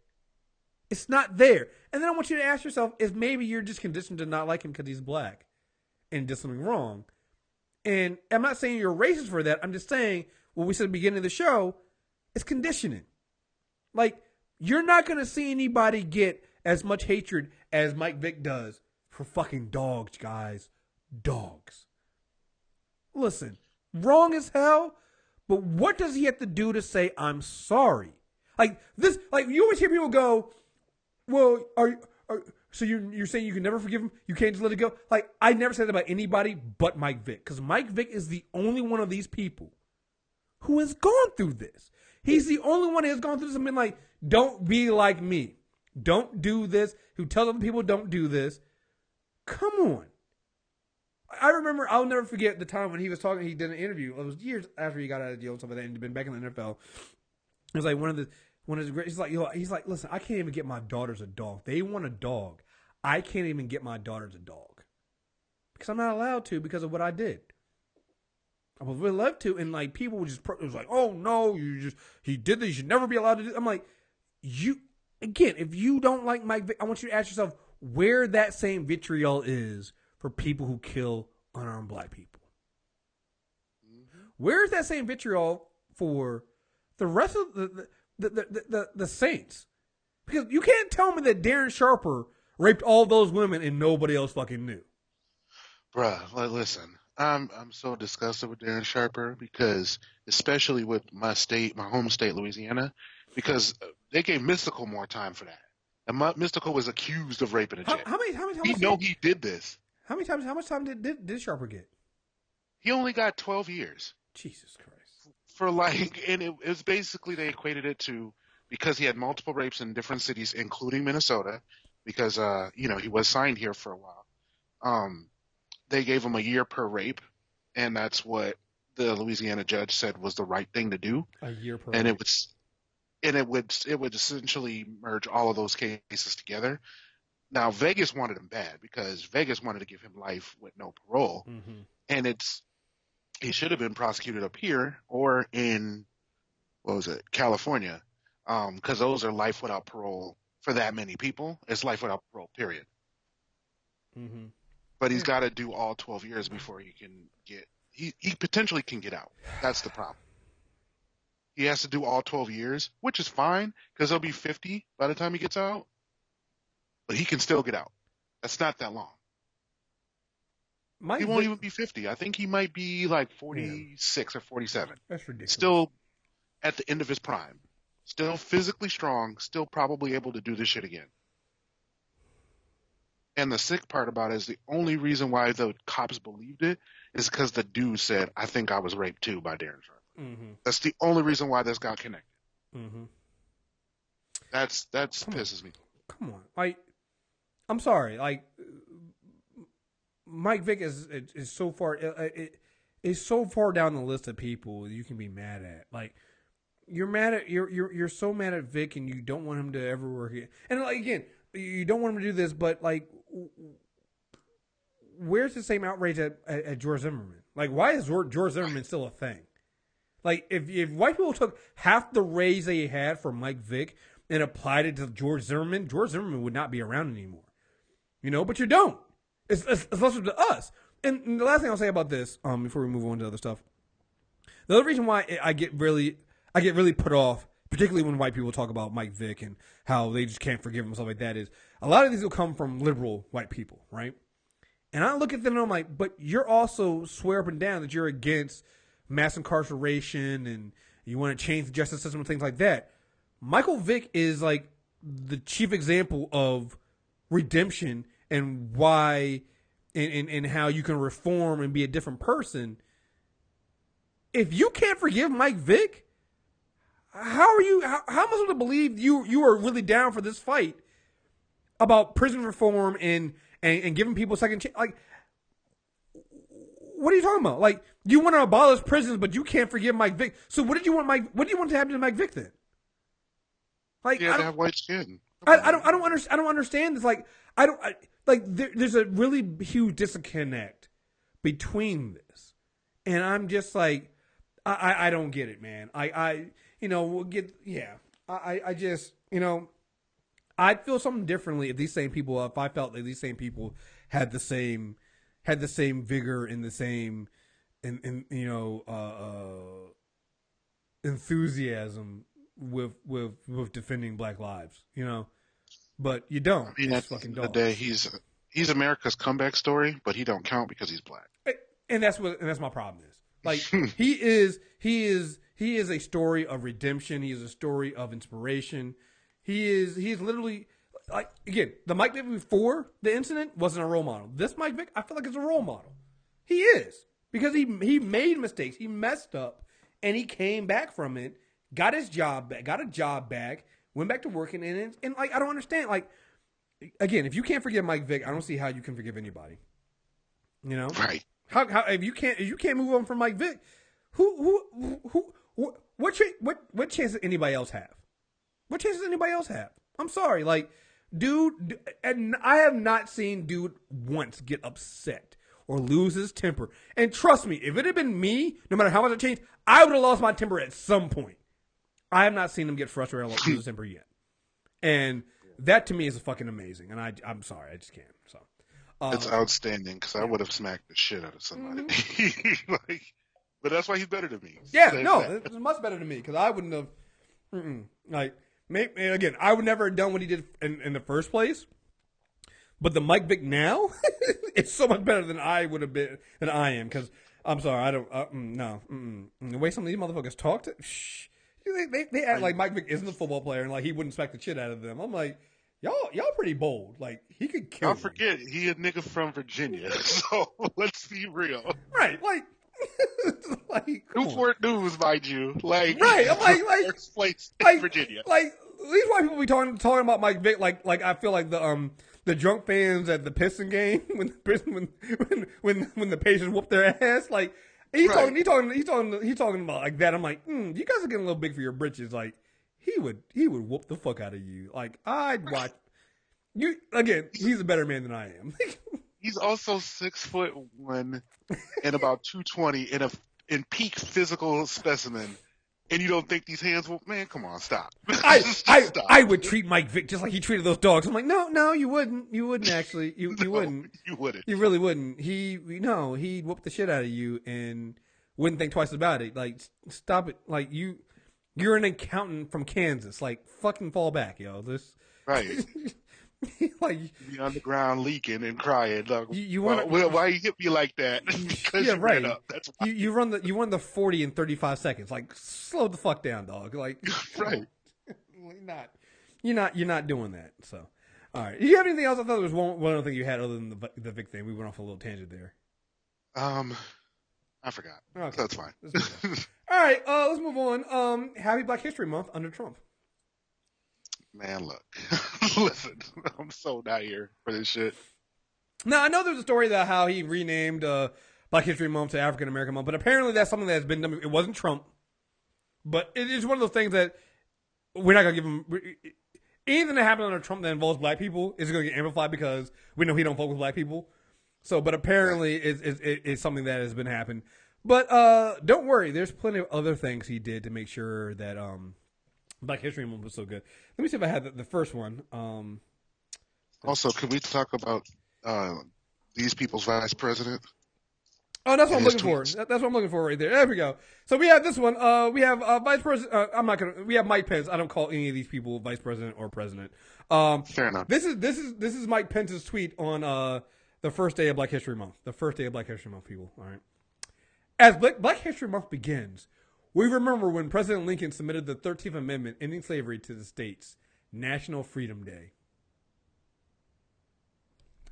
On the first day of Black History Month, Mike Pence told us to remember a white person. Yep. That happened. Remember you niggers. With other white people, you used to be slaves. What the fuck? And this is the one time I encourage people to look in the comments because white people were mad. And it was amazing. Come on, man. White people were pissed. It was amazing. Like, out of all the things you could say, you thanked all the people you get. Like, first of all, I'm tired of the Republican nonsense about the Republican rewrite on Abe Lincoln in the first place. I'm tired of the honest Abe saved he freed the slaves and okay Right. and first of all, he didn't really free us. He just kind of made slavery illegal and then watched as we had the back end shit go on. So whatever. Just what? But he only made it illegal in the places that he controlled, so technically he didn't actually make it illegal. Right. I'm just like, come on. All right, so then, so that's the man who's second in charge of the country. What did the first guy say? Right? Trump. He said to us during the election, hey, my African Americans. What do you have to lose? And we answered back the country. But let's see what you're going to say, because he surrounded himself full of a room full of coons. I mean, a fellow black people who are looking out for us, apparently. So you had it right the first time. Yeah. So, let's see. Here is I'm looking for. Let's see. I'm looking for his full. I have the full comments. I'm trying to see his full statement. So let's see. Here we go. Here's this is Black History Month, so this is our little breakfast, our little get together. Hi, Lynn, how are you doing? So he basically had a photo shoot with a bunch of black people around him, a bunch of the black coons he had around him before during the election for this. Now to see, just a few notes. During this month, we honor the tremendous history of the African Americans throughout our country, throughout the world, if you really think about it, right? And their story is one of unimaginable sacrifice and hard work and faith in America. I've gotten a real glimpse during the campaign. I'd go around with Ben to a lot of different places that I wasn't so familiar with, basically because I don't hang out with these Negroes. They're incredible people, and I want to thank Ben Carson, who's going to be heading up HUD. It's a big job, and it's a job that not only housing, it's a mind and spirit, right, Ben? And you understand that nobody is going to be better than Ben. I'm just telling you guys right now, this is how his speeches literally run on, and his comments run on like this, and they make no sense. Last month, we celebrate the life of Reverend Martin Luther King Jr., whose incredible example is unique in American history. You read all about Dr. Martin Luther King a week ago when somebody said I took the statue out of my office, and it turned out that was fake news. It was fake news. The statue is cherished, one of the favorite things and we have some good ones. We have Lincoln, we have Jefferson, we have Dr. Martin Luther King, and we have. But they said the statue, the bust of Dr. Martin Luther King, was taken out of the office. It was never even touched, so I think it was a disgrace, but that's the way the press is. Very unfortunate. So I'm gonna pause here. We celebrate the life of Dr. Martin Luther King Jr. Then he goes on, instead of talking about some of the things that Martin Luther King Jr. did, talked about how, and it really wasn't even a story. I believe it was a tweet that the person the press guy who tweeted it went back almost like an hour or 2 hours later, or like a half hour later, and corrected it. So it wasn't even like a big story, right? He went on to talk about how it was fake news that he removed the bust of Dr. Martin Luther King Jr. He didn't go into any actual information about what Dr.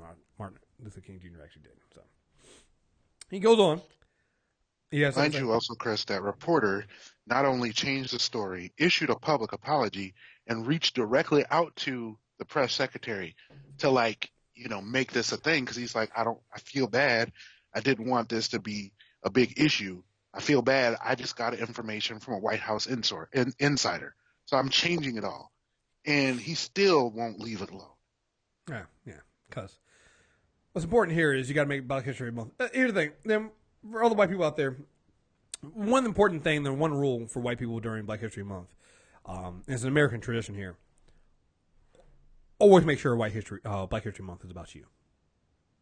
So you do that, you're keeping with white American tradition and Black History Month and making it all about you. So here we go. I'm very proud now that we have a museum on the National Mall where people can learn about Reverend King. So many other things. Frederick Douglass is an example of somebody who's done an amazing job and is being recognized more and more. Okay, wait, hold on. So I want all the listeners to know, let that statement just sink in just for a few minutes and realize the fuckery this man just said. I'm going to say it again. I'm going to read it again. I'm going to read the floor. Gotta get my yourself prepared for this. You know, we're going to do fuckery. You gotta be prepared.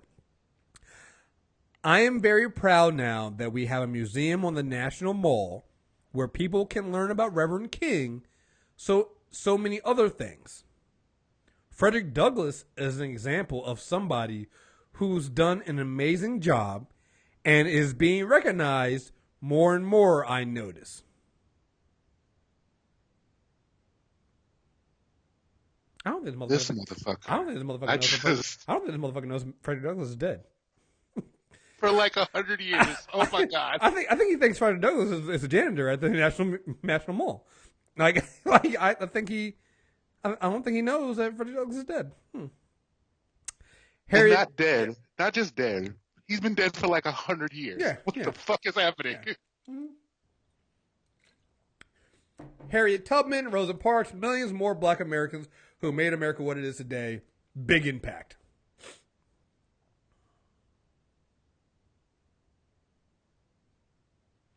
And that's basically it for talking about other black people and stuff like that. Because it basically goes in later on and talks about he thanks some people, at the table. Let's see. We're gonna need better. All these people are still dead. Yeah. Harriet Tubman, like he literally goes through and names some of these icons of the civil rights movement as they're like nobodies. No, some he literally. Donald Trump listed off, basically did the bare minimum you get of a Black History Month program at a white school. Like that's basically what he did, yo. So you remember when McDonald's used to print those placemats and it had all the Black History facts? Son, he grabbed one of those or had one of those in the back and just read off the placemat. That's all. Oh my God, yo. Oh my God. Somebody did the word count. I believe he had more words for Omarosa in here than he did for Dr. Martin Luther King Jr. So. Of course, because he's never met him, and so since he's never met people, they're apparently a bad guy. Yeah. But he'll never meet these people because they're fucking dead. Mm-hmm. Oh my God. Mm-hmm. Mm-hmm.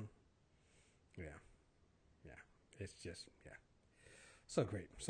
So, let me see something. Let me see if this is the thing. If this is the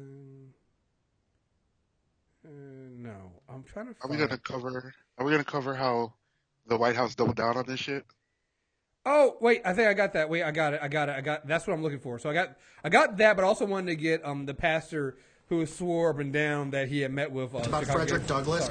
So here's Sean Spicer being asked about this because people were like, "Hey, wait a minute, does the president know that Frederick Douglass is dead?" And so like maybe we should ask what he knows about Frederick Douglass. So this is Sean Spicer being asked about Frederick Douglass. It's about Frederick Douglass being recognized more and more. Do you have any idea what specifically he was referring to? Well, I think there's contributions. I think he wants to highlight the contributions that he has made. And I think through a lot of the actions and statements that he's going to make, I think the contributions of Frederick Douglass will become more and more. Kristen.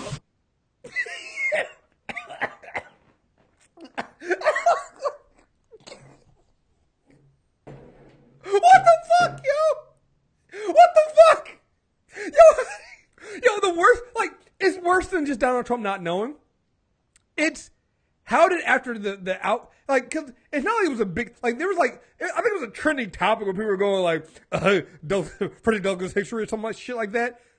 After seeing that, how does Sean Spicer not himself go, all right, we need to clean this up. Let me go and do some research myself and figure some shit out. And how?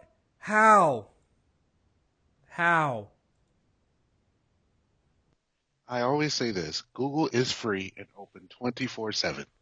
And nobody thought to just pull out a BlackBerry, an iPhone, a tablet, something, and just Google Frederick Douglass or any of those things. But it's fine.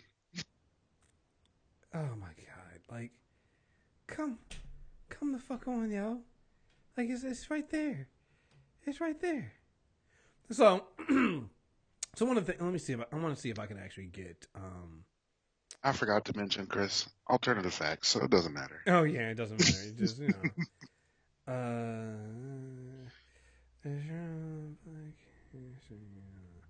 I'm trying to find Pastor Reverend Darrell Scott. All right, so During the same Black History Month breakfast, Pastor Darrell Scott, you know him as coon number 2. I put Omarosa's number 1, Darrell Scott's coon number 2 for thing 1 and thing 2 for Donald Trump. He says this to Donald Trump in that meeting about Chicago gangs. Darrell, I met Darrell when he was defending me on television. And the people that were on the other side of... I do want to know also that we have this idea that maybe that the black people that, other than Omarosa, who has known Donald Trump since The Apprentice, other than her, the rest of these black people that you see defending Donald Trump, most of them, they just met him. And they didn't just meet him, they only met him because Donald Trump, he watches cable news. He would see, he doesn't have any black friends. So he had to go and find some black people that would defend him. So basically, the black people you see around him are black people he saw would be invited on to cable news like Fox News to defend him. And he's like, oh, my new black friend. So he had to go, it's not even that he had black friends, he had to go and find black friends. All right? The argument didn't have a chance, right? That's right. And Paris has done an amazing job in a very hostile CNN community. He's all by himself. And we'll have 7 people in Paris, and I'll take Paris over the 7.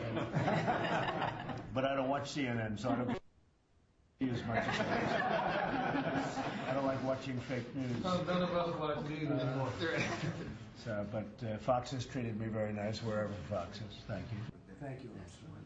And it is. I mean, a lot of the media is actually the opposition party. They're so biased, and really it's a disgrace. Some of the media is fantastic and fair, but so much of the media is opposition party, knowingly saying incorrect things.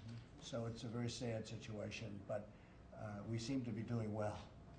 You know, it's almost like in the meantime we won. This is name wrong, so it doesn't actually have him talking. Darrell Scott talking about like what he says. He basically tells Donald Trump at this meeting that Chicago gangs have come up to him and talked to him and told them that they're willing to work with Donald Trump because he's the only administration they'd work with. Let me see if I can Chicago, because what's happening in Chicago should not be happening in this country. Tough talk from President Donald Trump prompted by this man, an Ohio pastor who says he's talking to Chicago gang members to make our city safer. Good evening, I'm Rob Johnson. And I'm Erica Sargent. That pastor allowed President Donald Trump to tee off on Chicago and its crime problem again today. And as CBS 2 political reporter Derek Blakely reports, the president supports the pastor's impromptu effort to broker a truce among warring street gangs. A Cleveland clergyman told President Trump Chicago gang figures reached out to him about meeting to reduce street violence. I was recently contacted by some of the top gang thugs in Chicago for a sit-down. First of all, when you call them gang thugs, I don't think you've actually talked to anybody. Gang thugs. Not regular gangs, not regular thugs, gang thugs. This is the new super predator, guys. Just want to throw it out there. You know, remember, Hillary Clinton called it a super predator, so, you know. Out to me because they associate with you. They respect. You said what? I was going to say, well, let's just be clear. He's from Ohio, and these guys are from Chicago. And I'm not from Chicago, but I've been there plenty of times to know that they don't fuck with nobody except for people from Chicago. So of all the people in the world, they found him. Come on, man. Stop lying. Just stop lying. They believe in what you're doing, and they want to have a sit down about lowering that body count. It's a great idea because Chicago is totally out of control. But later, Scott backtracked a bit, telling WBBM News Radio, well, let me clarify former gang leaders. They're still connected with the pulse of the streets. They still have their fingerprint and footprint in the community. Pastor Scott is a Trump supporter, a member of his transition team, and some Chicago ministers view his intervention with suspicion. Do you know who Darrell Scott is? First of all, I never heard of him before in my life. And second of all, if you've got this kind of relationship, where have you been? But Pastor Corey Brooks says he knows some of the former gang members Scott contacted and welcomes his presence. We have to open our arms and be welcome of individuals who want to come in and help us with the problems. But again, time will tell if he's sincere or if he's not sincere, if he's doing this for political gain or political reasons. Pastor Scott says he plans to come here from Cleveland for those meetings later this month, along with NFL Hall of Famer Jim Brown and boxer Floyd Mayweather. And a curious... Wait, who? I'm sorry. Who the fuck is Floyd Mayweather? Am I wrong? Did he mean Floyd Mayweather or did he really mean Merriweather? I'm serious. Like, I've been drinking. No. Did he really? Wait, so let me get this straight. So this happened last night when they said Faith Hill instead of Faith Evans released a CD of all her duets with Biggie, and that's just like becoming a trend where news sources are just literally just fucking up people's names and they don't care, right? Because they just want to get it out. So Chicago's going to be saved by Pastor Darrell Scott, Jim Brown, and renowned woman beater Floyd Mayweather. Yep. An out-of-town pastor, an old man, and a nigga who beats and can't read. But that's fine. Right? I was gonna say, wait a minute. We know Floyd can't read. So obviously he's not the one writing and reading the truths. Come on, man. I can't. I can't. I cannot. Oh my god. It doesn't stop there though. We got one more because again, hey, Black History Month. We're only 4 days in, right? It's the 4th, right? Yeah. Yeah. We are only 4 days in. I got more Black History news for you from Donald Trump. This one is on the policy point of view because, again, hey, listen, words are one thing, deeds matter. And this man, say what you want to say about Donald Trump. He is a man of his word, and he is working. He is putting himself out there. He is focusing on things. So here we go. The Trump administration wants to revamp and rename a U.S. government program designed to counter all violent ideologies that it focuses solely on Islamic extremism. 5 people briefed on the matter told Reuters. The program, Countering Violent Extremism, or CVE, will be changed to Countering Islamic Extremism, or Countering Radical Islamic Extremism, these sources said, and would no longer target groups such as white supremacists who have also carried out bombings and shooting in the United States. Such a change would reflect Trump's campaign rhetoric and criticism of former President Barack Obama for being weak in the fight against Islamic State and for refusing to use the phrase radical Islam in describing it. The Islamic State has claimed responsibility for attacks on civilians in several countries. The CVE program aims to deter groups and potential lone attackers through community partnerships and education programs or countering messaging campaigns and collaborations with companies such as Google and Facebook's. Some proponents of the program fear that rebranding it would make it more difficult for the government to work with Muslims already hesitant to trust the new administration, particularly after Trump issued an executive order last Friday temporarily blocking travel to the United States from 7 predominantly Muslim countries. Still, the CVE program, which focuses on U.S. citizens and is separate from the military effort in fighting extremism online, has been criticized even by some supporters as ineffective. So as part of there's also this comes in on the heels of there was a white nationalist in Canada who shot up a mosque and killed 6 people. Yeah, and you remember, I believe, shortly in 2009, shortly after he was elected, the DOJ came out and said the biggest threatened group, terrorist group in America, are white supremacists, not Islamic terrorism. And to this day, that's still the biggest domestic terrorist group in this country. Not Islamic terrorists, but white supremacists. And Donald Trump, on the second day of Black History Month, deciding to refocus this program to focus solely on Muslims. Happy Black History Month, people. Yep. Because, and if people are thinking, well, this doesn't affect me, or why does this have to do with Black History Month? Hey guys, Libya, a huge country full of Muslims, they're black. Different organizations, black people that converted here in America, Yeah, that's a big deal for them. And they still celebrate Black History Month. Yeah, well, not just that. Not just the fact that it's focusing solely on Muslims and Islamic terrorism, if you will now. It's the fact that he's literally now doing what we fear, which is downplaying the impact of white nationalists and white supremacists in this country. That is a huge terrorist group. That is a big... I am more likely to die at the hands of a white supremacist than I am at a Muslim extremist. And we've seen this. I mean, what is Dylan Roof? Like, there's and with this alt-right movement, with the Milos and the... Like, people always wonder... We had this conversation about, you know, you can't punch a Nazi. No, blah, blah, blah. No, the reason why you punch fucking Rich Spencer in the fucking face, the reason why you fucking punch Milo, and I don't care if he's gay or not, he's also a white supremacist. The reason why you punch both of these motherfuckers in the face is what they're saying and what they are advocating for is fucking violence. All right, let's not get by this. You know, Milo might be gay, but he is so anti-feminist. He is so anti-woman. He's such a misogynist. It is fucking disgusting. Remember, never forget, Milo was he was the guy behind the attacks on Leslie Jones. Remember that the whole attacks on Leslie Jones on Twitter that got her to quit Twitter for a little bit? That was that was Milo. All right, that's that guy. You know, their words sending all those Pepe memes at her and stuff like that. Which I like that meme, and now it's like I can't even look at it now without seeing just random white supremacy. You need to. The words of Milo and Richard Spencer, like I had an argument with a black guy trying to tell, oh no, I debate Richard Spencer because he just has a different view. It's like he doesn't have a different view. He literally promotes ethnic cleansing. Yep. Well, it doesn't promote violence. No, ethnic cleansing is violence. All right, whether it's through gentrification or whatever, it's still violence because the reason why that happens under huh?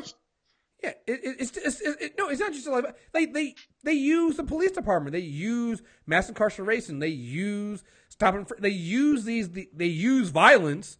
It's just state sponsored violence to carry that out. And if you want that at a national level, how do you? His ethnic cleansing is by getting all the immigrants and all the non-whites out. How do you think that's going to happen without violence? Because some of us ain't going nowhere unless you drag us out, you know, kicking and screaming. So how the fuck do you think that's going to happen if it's not violence? These people advocate violence. They're not advocating another point of view. They're not advocating something that you can debate on a debate stage. They are advocating violence. It's no different than people inciting a riot and hate speech. And people go, oh, it's protected by free speech. There are limits to that. And so, yes, when you get punched in the face for saying this shit, it's violence meeting violence as far as I'm concerned. You know? So. No, funny part is, I think, at least according to Twitter, he might have gotten punched 3 times in the face, twice on the same day, and then once later on that same week. So yeah, he caught an L apparently every day that week he went out the house. He needs more L's. He needs more L's. Several more. Speaking of more L's, I'm going to throw this out there now. I'm exhausted with white people. Like we are 4 days into February. I'm already exhausted with white people in 2017. Completely exhausted with you guys. All right, I'm done. I don't hate white people. You guys just made me exhausted. The first thing is I need you guys to stop demanding people of color do your job for you. You all didn't vote to keep Trump from taking over the country. So now you want Obama to come back. You want did Oprah speak out against Trump? What? No. Let's say she didn't. She shouldn't have to. She shouldn't have to. Like, what do you need? What? So let me get this straight. So white women. See, someone will be like, well, that would have helped with white women vote. I'm like, so white women needed a black woman to tell them not to vote for the man who openly brags about sexually assaulting other women. Yep. What blows me and will always continue to blow me is that these, especially the feminist women, they were like, you know, they voted for him or they came out and said, you know, let's give him a chance and stuff. When he literally bragged about sexual assault, and that's like one of the first things you bring up. You know what? I'm not surprised because that's the first thing they bring up in defense to when black men or other black men or people of color have said something. But white men, they don't often bring up rape.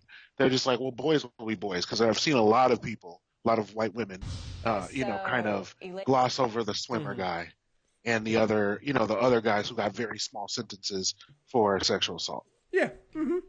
Yeah. Here's a list of here's a video of some white women Trump voters and why they supported Trump. I could hardly stand it. It was like the best early Christmas present I could have gotten. These Arizona women love everything about President Donald Trump and can't understand it if you don't. If anybody in this country is against anything he said he's going to do, I really worry about their judgment. Has he made any slip-ups, blunders, any mistakes in your mind? Not at this point, for me. The people he's surrounding himself with, the cabinet choices, all of that? Oh, my gosh. Yes. Incredible people. Just incredible people. But some wonder, is he moving too fast? No. He's going to move forward quickly because he's going to do exactly what he said he was going to do. I don't think he's moving fast at all. I say keep on going. They see nothing wrong with the president, but plenty wrong with Democratic opposition in Congress. And I think that's a terrible thing that the left is doing to hold things up, and it's so purposeful. But doesn't that sound so much like what the Republicans were doing during the Obama? How is it different? No, because she's exactly right. They showed up. Not even These people up. are actually not showing up for the vote. People really dislike him. I don't understand it because I love him. I love who he is. I love his transparency. Speaking of transparency, what about the tweeting? Should that have stopped, or should he control it? I love it. And you know what it does? It leaves you out.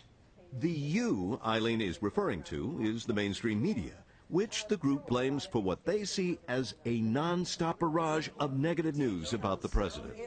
And you push and you push and you push, and you don't back off. And frankly, I'm fed up with it. It's not the only thing these Trump voters are fed up with. They're also sick of the demonstrators, who they say can't accept that Hillary Clinton lost. Get over it, move on, let the man get to work and better our country. Stop with the protests. Speaking of moving on, what's with Trump's seeming fixation on the inauguration crowd size? Why was he bothered? I think it's fair for him to defend himself. Yeah, we have That's to all. defend that. And what about the president's claim of widespread voter fraud, for which he's offered no proof, and officials say didn't happen? Do you believe President Trump when he says he thinks there were several million votes cast illegally? Yes, and I'm really glad that he's checking that system out, just like he's checking out the immigration problem. Trump's immigration executive order is another issue these supporters see differently, seeing the move not as discriminatory, but rather about safety for Americans. You know, as a mother of 4 kids, I feel that it is the right of my children to grow up in a country where they feel safe. But what about refugee children who are now banned from reaching the safety of America? If we lead with our emotions, this country's sunk. You can't lead with your emotions. Despite the differences they see, these women believe we can unite as a nation under President Trump. In fact, they say we already did, for a brief period, Inauguration Day. It was just touching, No, and it is a very everybody, and it was a remarkable wonderful 2 or 3 hours, and everybody was just kind of like, yeah, this is a transfer of power, peaceful, this is how America is. I wish I did live shows so you guys could see my face throughout this entire... I didn't watch this before the show. This was new. I saw it tweeted out, and I was like, key this. We were talking about, white people demanding black people do something. And I was like, I have this video of white women who support Trump and hearing them, and I got nothing. I mean, listen, I didn't see this either, and halfway through, I got frustrated. I got angry. I mean, I wouldn't say I got hopeless because when they sounded exactly like Trump, even his rhetoric, his sayings, the Incredibles and this is great. They're so brainwashed. They have no idea that this is wrong. And then furthermore, one of the key words the woman said is that he hasn't done anything that affects me yet. And that's my point. You know he's going to do something. You have, in your mind, you know something is wrong because he's going to offend you at some point. And you know that. So why the fuck did you do this? What is wrong with these people? Like, do they understand that this is not only bad for me as a person, but bad for you eventually? Like, I don't. I've been waiting for a time to call this. I've been waiting for a show to call this, but after hearing that video, I think I can finally call this show, this title, The Audacity of Whiteness. That is what that was. Like, that entire clip was nothing more than the audacity of whiteness. Like, it is unreal. Like, this is why I'm exhausted with white people. Because, one, you got that, and then two, it's like, I'm looking at the white people on the left, and I'm going, like, you need to handle this. Like, that group of white women right there, you need to handle that shit. Because nothing I can do to say this, because they don't get it. Like, they're literally, like, everything they said in that clip was wrong. They liked everything he did. Oh, no, it's great. What he's doing. Like, I don't see a difference between what the Republicans did before, what they're doing. It's different. Like, it's just, they don't care. They don't care. It's terrifying. It is absolutely terrifying. You know? Absolutely terrifying. That these are the people that went out and voted, and we have Trump now because of these fucking morons. Unreal. And they don't understand that it's like he's fucking up for this generation, the next generation, and the generation after that. Like she said, well, I want my kids to be able to live in a society or in a world that's free and so on and so forth. Okay, cool. But when he becomes the law and order president and we got fucking RoboCop robots walking down the street shooting people on sight, how is that safe for anybody? Because eventually that's what's going to happen. He's going to be law and order against black folks, people of color, and then eventually when these white people do rise up, they're going to be in that boat too. Now I'm not saying we're going to get there, to RoboCop, but at this point, when cops start shooting people, they're not going to look at color anymore. They're just going to look at you're a combative, and they're going to shoot people, and people are going to die. It's just, yeah. Yeah. So that's one reason why I'm exhausted with. Another reason why I'm exhausted with white people, and again, it goes back to something we were talking about before with like Richard Spencer and Milo, and we'll get into the stuff with Bill Maher. I'm exhausted because I had this thread on Twitter when I was talking about this, and it's basically that I'm tired of seeing white people can be terrible individuals, and it affects them none. Like, let's be clear on what Richard Spencer and what Milo are. They're terrible, disgusting human beings who are making a living off of being terrible, disgusting human beings. They might get punched in the face, and Milo has sat in on White House press briefings before. He's got a book deal coming out. Richard Spencer is getting invited on the college campus to speak. Like, they're getting paid. Their only job is to be privileged, disgusting white men. They get paid for it. It's not just on the right, though. Saw this article. Bill Maher. CNN to air Van Jones Bill Maher Town Hall special. CNN's Van Jones will host a town hall featuring HBO's Bill Maher next week. Maher, a progressive comedian and host of HBO's Real Time, will take questions from a live studio audience in Los Angeles February 9th, with Jones, briefly a member of the Obama administration, serving as moderator. The special will take a look at Maher's history as a major influencer with more than 20 years of television as an outspoken voice in American politics and culture, reads CNN statement. Less than 1 month since President Trump has taken office, Jones will lead a timely discussion with Maher and audience members on the administration's recent executive orders, Supreme Court nominee, cabinet appointments, and where America is heading moving forward. Fuck Bill Maher. Seriously, fuck that guy. I've been on fuck Bill Maher for a long time now. Like, in case you need to know why, Bill Maher is Islamophobic. So when I see people list him as a progressive, I feel some kind of way because I'm like, what does Bill Maher have to do for people to finally go, enough is enough.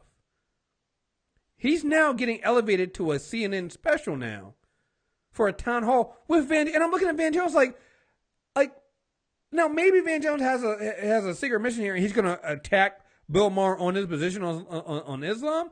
But what the fuck, man? Like, this is Bill Maher is a member of the we're getting too PC culture. Here's one of the things he had recently. He was attacking liberals for being too PC. And finally, new rule: while the sting of defeat is still fresh and the horrors resulting from that defeat pile up, liberals must examine all the reasons why we keep losing elections. Starting with Democrats have gone from the party that protects people to the party that protects feelings. From ask not what your country can do for you to you owe me an apology. Republicans apologize for nothing. Democrats for everything. Can't we find a balance? You know, in 2016, conservatives won the White House, both houses of Congress, and almost 2/3 of governorships and state legislatures. Whereas liberals, on the other hand, caught Steve Martin calling Carrie Fisher beautiful in a tweet and made him take it down. I'm not making that up. That really happened. Here's Steve's offensive tweet. When I was a young man, Carrie Fisher was the most beautiful creature I'd ever seen. She turned out to be witty and bright as well. How could you, Steve? We thought we... First of all, he's conflating people on Twitter being mad at this tweet with somehow PC culture going out of hand and why we lost the White House. That's full of shit. So that's number one. Knew you, but this? You noted her appearance first, and then that she was witty and bright. You're a monster. Liberals do this all the time. They get offended for people who themselves would not be offended. You know that whole controversy about the name Washington Redskins? They did a survey. 9 out of 10 actual Indians don't give a shit. Time out. That's not true. A lot of Indians do care. Because it's not the correct term for... Okay, fuck him. Ooh, he's vexing my soul. Like, he's literally quoting the same bullshit survey that the Washington Racial Slurs owner quotes, which is not true. That is not how that goes. And that's not what happened. They basically went out and they interviewed people. If you had if you were like 1/16 Native American, you could answer that fucking survey. So this idea that, oh, well, you know, they're not even offended. Whoa. No. And by the way, I'm tired of hearing the people cackling in the background I don't know who's on the set with him at this. They're probably considered liberal celebrities too. No, fuck them. Why would we? Their ancestors learned firsthand that New England patriots cheat.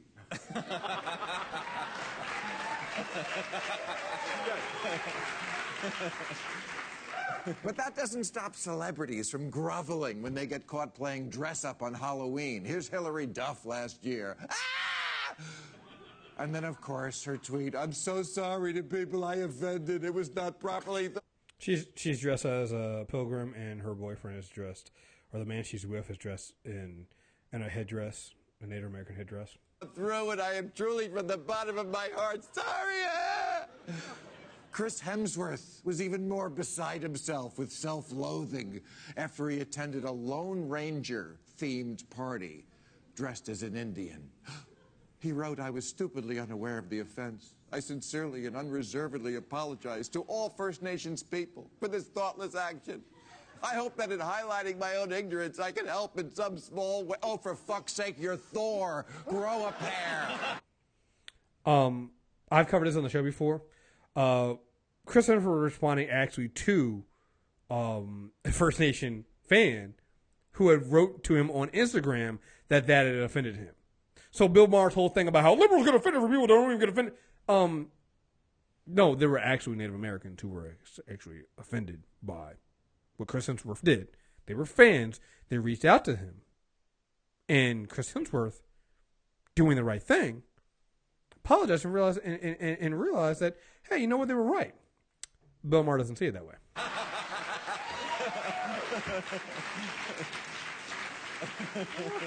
You didn't offend Indians any more than you offend gays when you wear a cape and hammer. And also knows how he keeps calling them Indians.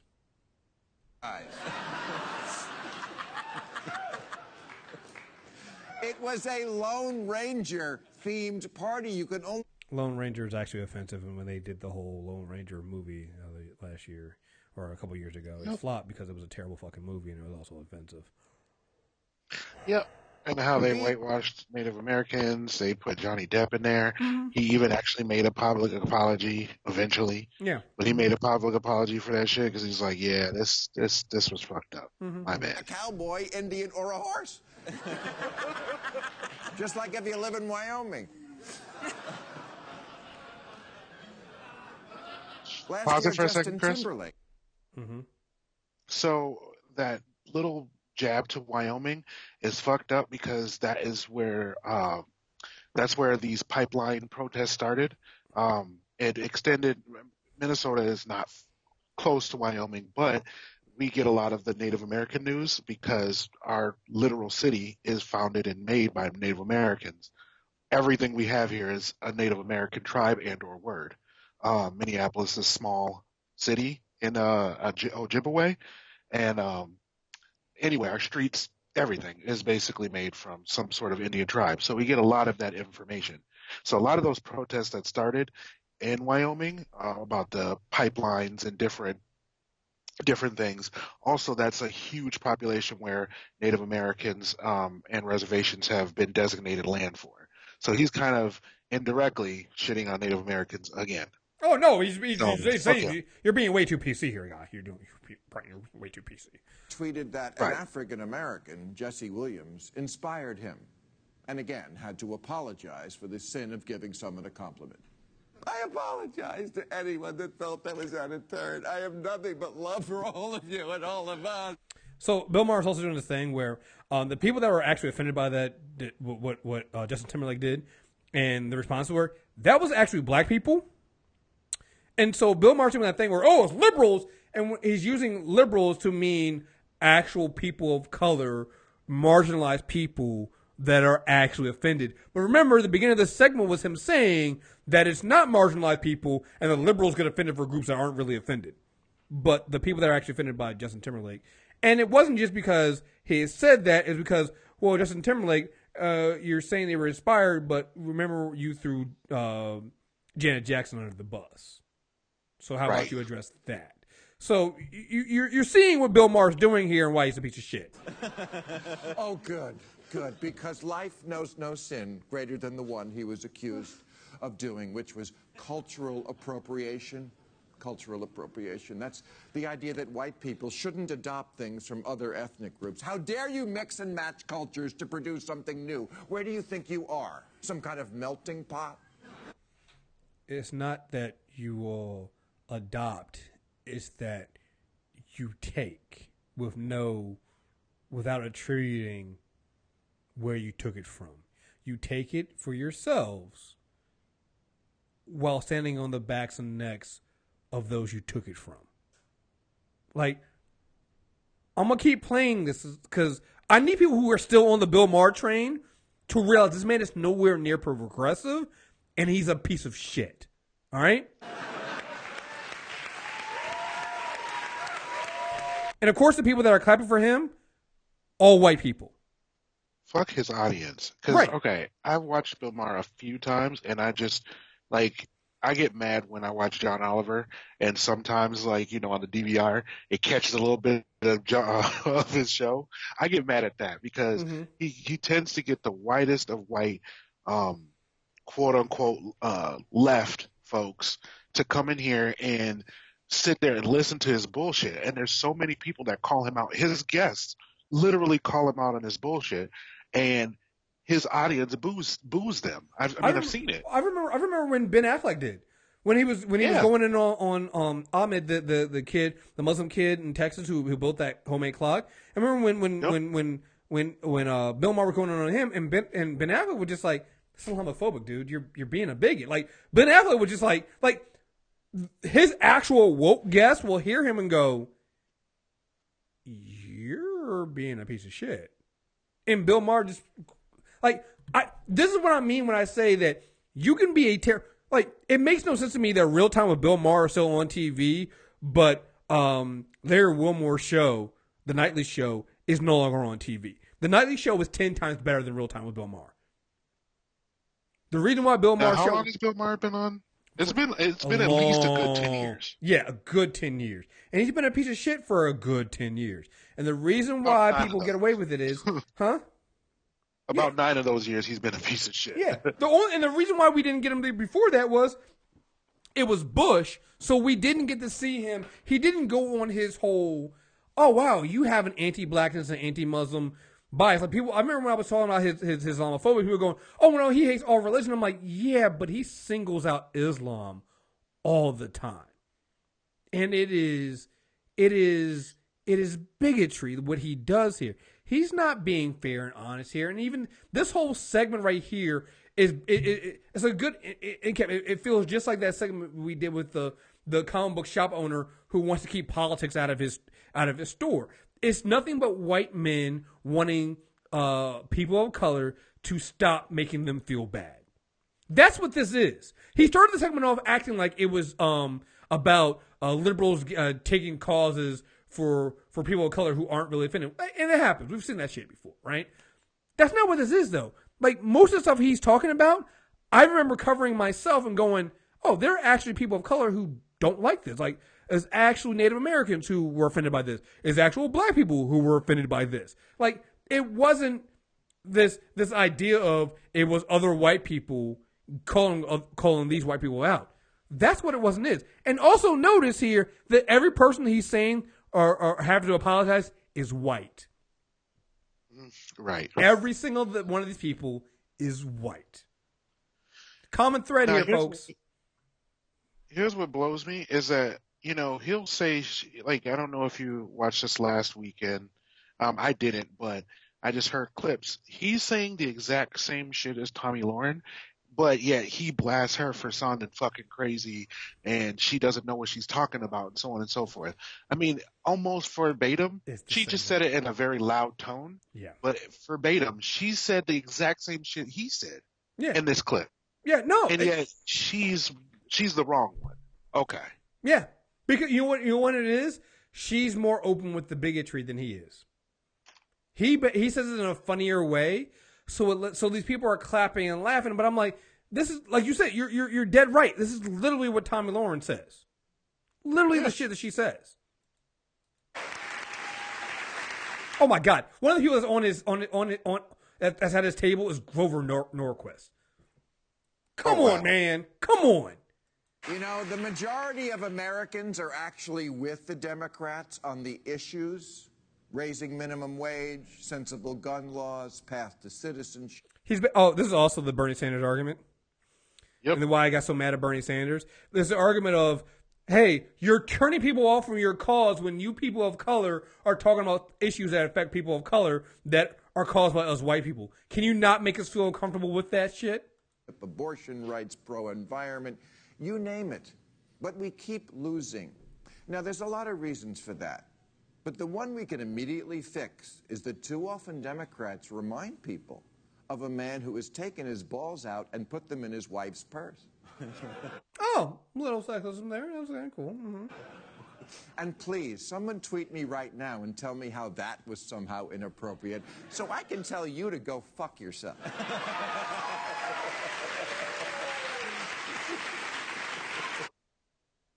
None of this is funny.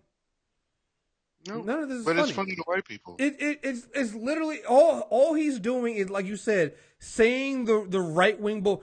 His message and what he's saying is literally no different than Tomi Lahren, Richard Spencer, Milo, particularly Milo. Because if you follow and look what Milo's saying, Milo's whole thing is basically like, oh man, I live to be offensive and I want to be offensive and stuff like that because we're too PC and we gotta stop catering to this PC culture. That is literally Milo's bullshit. Speaking of Milo, real quick before you go on, he actually was he's a piece of shit. So somehow he got the list. He was supposed to speak at Berkeley, and he got the list of undocumented students and was going to read their names out loud. Oh, that's why they fucking rioted like shit. Good for them. Yeah, no. That's why they burned the fuck out of Berkeley. You right when that. This is what I said. This is exactly why I say when people go, oh well, you can't do violent. These protests are violent. You can't do no. Because what these people are trying to do is violent. If he had read those names out there, he was putting every one of those people in danger. Yep. Every one of those people in danger. That is a threat. That is a threat of violence, and it should be met with equal violence. I am not sad to say that. I am not sorry they burned that shit down, and they should have they did the right fucking thing.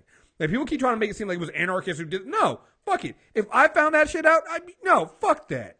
Come on, man. He was going, and in this article, it basically says that he was going to read the names out loud, and I don't know. They're not saying how he got the list. I'm assuming he got it from, because you have to have White House clearance for that shit. So I'm assuming he got it from one of his friends. Well, he probably got it. He probably got Trump. it. Well, no, he probably got it from the school. I think Berkeley is another one of those sanctuary.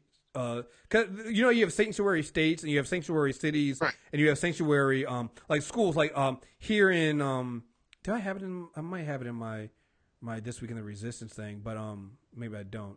I know here where I'm at College Park, the University of Maryland College Park reaffirmed the right of being a sanctuary college where they're not going to release the information on their undocumented students to the government. So it's worse than he got it from the White House, which I would believe. He got it from somebody at Berkeley, which is scary. And that's right. That's just as bad. That's worse, actually. What staffer, exactly, what person decided to give that up? Like, fuck them, and they should be found out and fired and probably prosecuted. Yep. Because you're putting hundreds of people in jeopardy of getting assaulted, women getting sexually assaulted and physically assaulted. People really. They could have had a race riot. Yep. Let's just call it what it is. Yep. Because bigots live everywhere. Mm-hmm. Yep. All right. Let's finish this clip. At the Golden Globes this month, Michael Keaton mixed up the titles of two movies that had a black cast, Hidden Figures and Fences, and said Hidden Fences because he's a Klansman. Again, this is a tactic that white supremacists do all the time, and what you've seen the right do. Nobody called Michael Keaton a Klansman. Nobody called anybody. I think it was Jenna Bush or somebody who. A lot of white people were fucking that up. They were calling it Hidden Fences. Which, by the way, I kind of want to see the movie Hidden Fences because black people are amazing and. Nobody did that. Yeah, we clowned the fuck out of him. We told him it was a fucking problem. But me saying that's a problem doesn't mean I'm actually calling you a racist. I'm saying, hey, you don't mess up the names of white shows. What the fuck, man?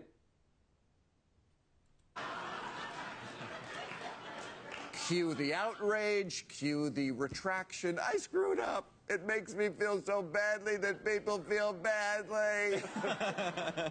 Again, remember, the people that are most upset by this, black people. All right, I want to keep track of the people that he's saying are the people that are just outraged. Like, it's actually the people that were offended. The people that the offense was aimed at are the people that are actually offended. And Bill Maher is basically telling us, oh, we shouldn't be offended. If someone feels badly, that's all that matters. No. That's not all that matters. In fact, things like this don't matter at all. What matters is that while you self-involved fools were policing the language at the Kids' Choice Awards, a madman talked his way into the White House. Yeah, because white people like you voted for him. No, black fuck people, you, because we didn't do this. We told y'all asses for literally a year, don't do this. This ain't black people's fault, and I keep telling people that this is not black people's fault. Stop this bullshit. I didn't listen to this whole clip before. Sometimes I don't listen to the whole clip before I do this, and I didn't get to this part. I listened to the beginning of it because I just want to get to the part where he talked about, Chris Hemsworth. I played the whole thing because I was like, this is ridiculous. I didn't get to this part. Like, Bill Maher does realize that it was white women and white men. They're the only ethnic groups in this country that had the majority that voted for Trump. And to an effect, Cubans. Specifically Cuban men. Right. And every other group voted against him. So this idea that we can't talk about what's wrong when white people fuck up because that's how Trump got elected, that's bullshit. Right.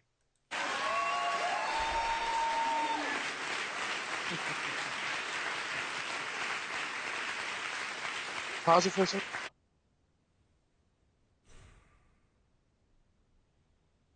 The applause was ridiculous.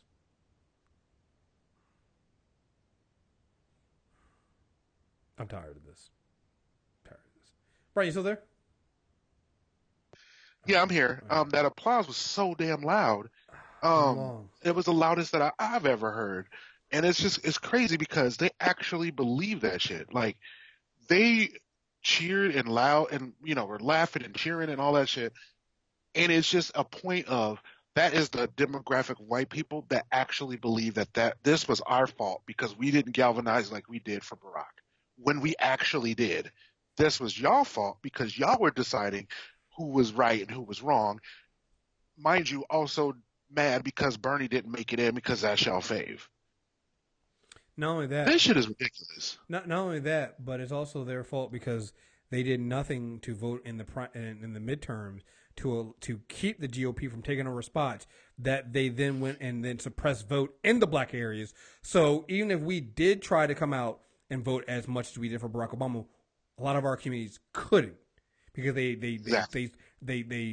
took away polling stations. They took away voting booths. They put in voter ID laws. Like, white people brought this upon. Gerrymandering, they didn't call that shit out when we all knew it was a thing. They didn't call out redistricting. They didn't call out any of these things that literally stopped black people from voting. When the Voting Rights Act came up and everybody just kind of glossed over that shit. Yeah, but nobody said anything. But keep applauding Bill Maher for basically being a privileged white guy. What matters is that while liberals were in a contest to see who could be the first to call out fat shaming, the Tea Party has been busy taking over school boards. Stop protecting your virgin ears and start noticing you're getting fucked in the ass. Okay. If after I play this clip, you're still on the Bill Maher train, go fuck yourself. Go fuck this guy. He is literally everything is wrong with white people on the left. Because they're not really our friends. They're not really as progressive as they think they are. Like, this is worse than I thought it was going to be. Like, I played part of the clip and was like, this is bad. I didn't know it was going to be this bad until I fucking finished playing it. Fuck you, Bill Maher. Yep. That's why I'm exhausted with white people. I'm gonna move on now. I got a couple other things I want to get done, and we've already had 2.5 hours in. Just want to say, throwing in there also why I'm exhausted with white people. Matthew McConaughey, real quick. No, Matt. No, we're not gonna give Trump a chance. No, I'm tired of seeing rich white people tell us we need to give Trump a chance. No, black people, we've already taken care of the black side. White people, you need to take care of your own. Like, we took care of Chrisette Michelle and everybody else who defended her, and Steve Harvey and stuff like that. White people, start policing your own. Get Matthew McConaughey the fuck out of here, yo. Just and get let's collect all the white people, all of them that have said, let's give them a chance, let's give them a try, and talk to your peoples. Just talk to them. That's all. Mm-hmm. Yeah. All right. Well, I'm starting a new segment this week because we got a lot of you're getting a lot of bad news stuff like that with Trump and stuff like that. I try to lead the show with some good stuff. Taper off into some better stuff as we get to the Black Woman Shout Out. So before we get to the Black Woman Shout Out here, and actually the great moment of white privilege, I'm going to start a new segment. It's called This Week in the Resistance. It's basically highlighting some stories here that will give you a little, give you some light in the end of the tunnel that shows you what some people are doing to resist some of the things we're dealing with Trump and the bullshit that's coming with him. And we got several things here. The first one here is there was an argument I saw last week. It was happening on CNN, and you had Jonathan Turley. He was arguing. There was an argument over whether Trump's travel ban was a Muslim ban, and Rula Jibril, she basically tears Jonathan Turley a new one for trying to say this was not a Muslim ban. So I just want to go ahead and play this. We need to reach any type of resolution. We have got to stop calling each other names and to pretend that we're worse than we are. There are people on the other side that support this who are not white supremacists. In my view, they're wrong to support it. But the way to convince them is not to suggest that they're all white supremacists or that this is a Muslim ban. It is not. Now, I agree that this is a ban, sir. It is a Muslim ban. It is a Muslim ban, sir, and it's outrageous. It's baffling that you are trying to normalize my point exactly. Or even defend it or justify it. You're betraying American values. This is outrageous. It's not about passion. These are about facts. Read the executive order. It talks clearly about Muslims and about Christian minorities that are welcome. All right, however, if you're Shia, you're not allowed, even if you're raped, tortured by ISIS. I'm not making your point. Read my lips and try to hear what I'm saying. You are trying to justify something that not only courts in the past actually repealed, but they are not considered actually Americans. If you understand what America stands for, you're telling that interpreter that he does not belong there because of his religion. Read the executive order very well and then try to explain to your part of the aisle or your political group that when you have Michael Flynn, General Flynn, who says that Islam is a political ideology, it's a sick ideology, when you have Bannon saying what he's saying, you're really trying to tell me and the audience that this is not about political, religious persecution? Give me a break. All right. You gotta watch the whole entire. I'll put the entire video in the show notes. But she goes out. She basically says, "Listen, let's call it what it is. This is white supremacy. All right, like she goes off, and it's a beautiful thing to watch, yo. I love seeing that. I watched it last night, and my son was like, "Dad, why is she so mad?" I was like, "Just listen to her words." Mm-hmm. And then he listened, and he was like, "Oh, so the white man is stupid." I said, "Basically." Right. He was like, "Basically." Mm-hmm. Another one this week in the Resistance. Ewan McGregor snubs Good Morning Britain's interview following Piers Morgan and Hero. Actor pulls out an interview on ITV Breakfast Show in objection to a co-host negative comments on the Women's March. Ewan McGregor has refused to appear as booked on a breakfast news show, Good Morning Britain, after realizing it was co-hosted by Piers Morgan. The actor, who is currently promoting the long-awaited Trainspotting sequel T2, had been due to appear on Tuesday morning, January 24th, the 24th of January, but dropped out at the last minute in a protest at Morgan's comments about the Women's March, which took place around the world on Saturday. The actor tweeted, was going on Good Morning Britain, didn't realize Piers Morgan, and he added, like, he didn't just say Piers Morgan, he actually added Piers Morgan. He at Piers Morgan was host. Won't go on with him after his comments about the Women's March. Morgan hit back, accusing McGregor of narrow-mindedness and ideas above his station. Sorry to hear Ian McGregor wrote, you should be big enough. Sorry to hear that. You should be big enough to allow people a different political opinion. You're just an actor after all. I love the fact that so after that, McGregor doesn't tweet anything back to Piers Morgan, but he does tweet this. I'm with you in spirit today, women of the world. My daughters are marching. I'm so proud to see this extraordinary power. Like, I love that. Look, I want more people to start refusing to go on with people like Piers Morgan, with people like Bill Maher. Like, you know, put your money where your mouth is. You know this. You know these people are fucked up and they're saying fucked up things. So stop supporting them in any kind of these ways. You know. All right, another one. Again, because we need some of these positive news things, right? Again, for all the problems we have with with police stations, I have some good news from police. San Francisco police take bold stance to protect Muslims. On Wednesday, San Francisco police officers took a bold stance against Trump's new immigration laws. In response to Trump's Muslim ban, they are cutting ties between the police department and an FBI task force. The San Francisco Police Department has worked with the FBI on the Joint Terrorism Task Force since 2007, where the person was investigating terrorism threats, including collecting intel and making arrests.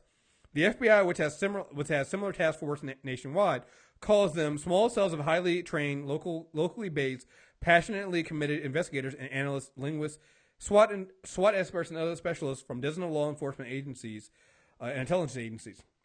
But the San Francisco Police Department will no longer work with the JTTF on grounds that the federal agency will likely increase efforts to surveil Muslims following Trump's recent executive order to prevent Muslims from entering the country. The SFPD's decision was made nearly 1 month after American Civil Liberties Union, Council of American Islamic Relations, and Asian Law Caucus wrote a letter to the city's police commission raising concerns that a task force was escalate surveillance of Muslim residents when Trump took office. When that confidence is shaken, we have to slow down for a minute and make sure the public sees us as an organization that they can trust. Police Chief William Scott, who was sworn in just 3 days after Trump.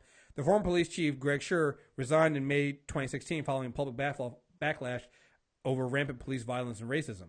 Hey, listen, I don't know. I'm not in San Francisco. I don't know nothing about William Scott. I don't know, let's see. And William Scott, Chief William Scott is a black guy. But hey, I don't know what else they got going on there in San Francisco. But gotta say, that's a good start. That's a good move to realizing that this Trump administration is going to increase surveillance on Muslims and say we're not going to be a part of that. That's a huge step. Huge. Yeah. It's just like when Seattle's mayor basically said, "Fuck that. We're not going to support your ban or give up any of our citizens here in Seattle." Mm-hmm. Yep. Definitely do that. People are resisting and cities are not taking that shit. Our governor here basically is like, yeah, we're going to comply, but we're going to comply very, very limited. Mm-hmm. Basically, the only thing they're going to do is what they have to legally do, which is turn over how many undocumented workers they have in the state. But our governor is petty and also said that he'll redact the shit out of it. So all you get is the actual number, nobody's name. Hey, that's good. Good for him. Good for him. Another one we got here. Teacher suspended after rescinding college letter for a student who made swastika.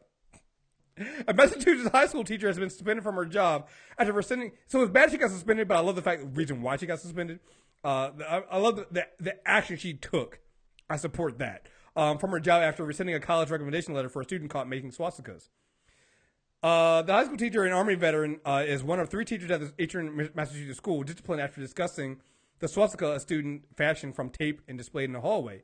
Two of the teachers received disciplinary letters. The third was suspended for 20 days because she explained to the college admission officer why she was revoking her letter of recommendation for the student.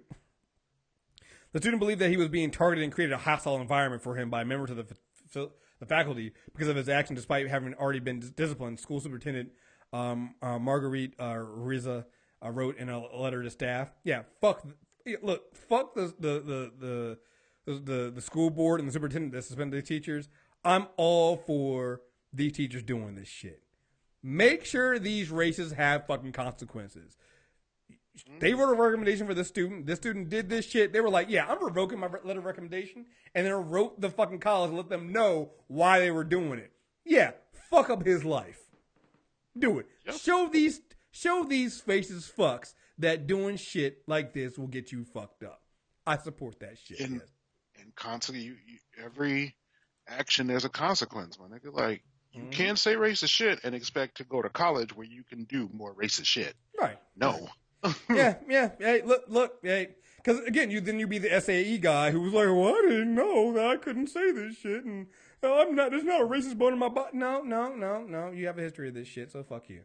Alrighty, I'm gonna skip over this one I have for Teen Vogue. Well, I'll do that for next week. I'm gonna jump right in to Great Moments of White Privilege so we can get ready to wrap this stuff up. So.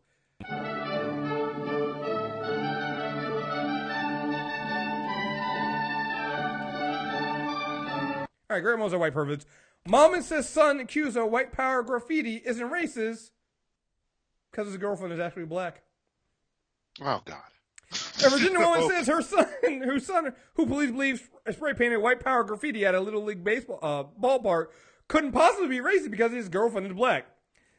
Taylor Farrell was arrested Friday afternoon at a Richmond hotel and charged with 3 counts of intentional property damage or monument. Police said the 18-year-old Farrell admitted to damaging the Tuckahoe Little League complex, but claims he didn't paint the racist messages or swastikas. Vandals smashed a urinal and painted the misspelled message oops above the broken pieces and then spray painted white power and graphic insults against Black Lives Matters movements, immigrants, and President-elect Trump. Pharrell's mother, Sarah Maxley, said that her son told her that he was with two other people Thursday night, including a man who bought paint at a Walmart and supplied the underage man with alcohol. He did admit to breaking the sink and drawing pictures of genitalia, Maxie said, but he did not write the racist words or none of that. His girlfriend is actually black, so he's far from being racist. Because if you have black pussy, you can't be racist, right? Damage to the athletic facility was estimated at $6,000. Park supervisor said Maxie said Trump had a troubled upbringing, but wasn't a mean person, and she was fearful of threats against him. Posted on social media. One person said they should take a baseball bat to his hands and feet. That's pretty harsh, he said. Police are still investigating the case, and other arrests are possible. Yeah. Gotta love the he can't be racist. He has a black girlfriend.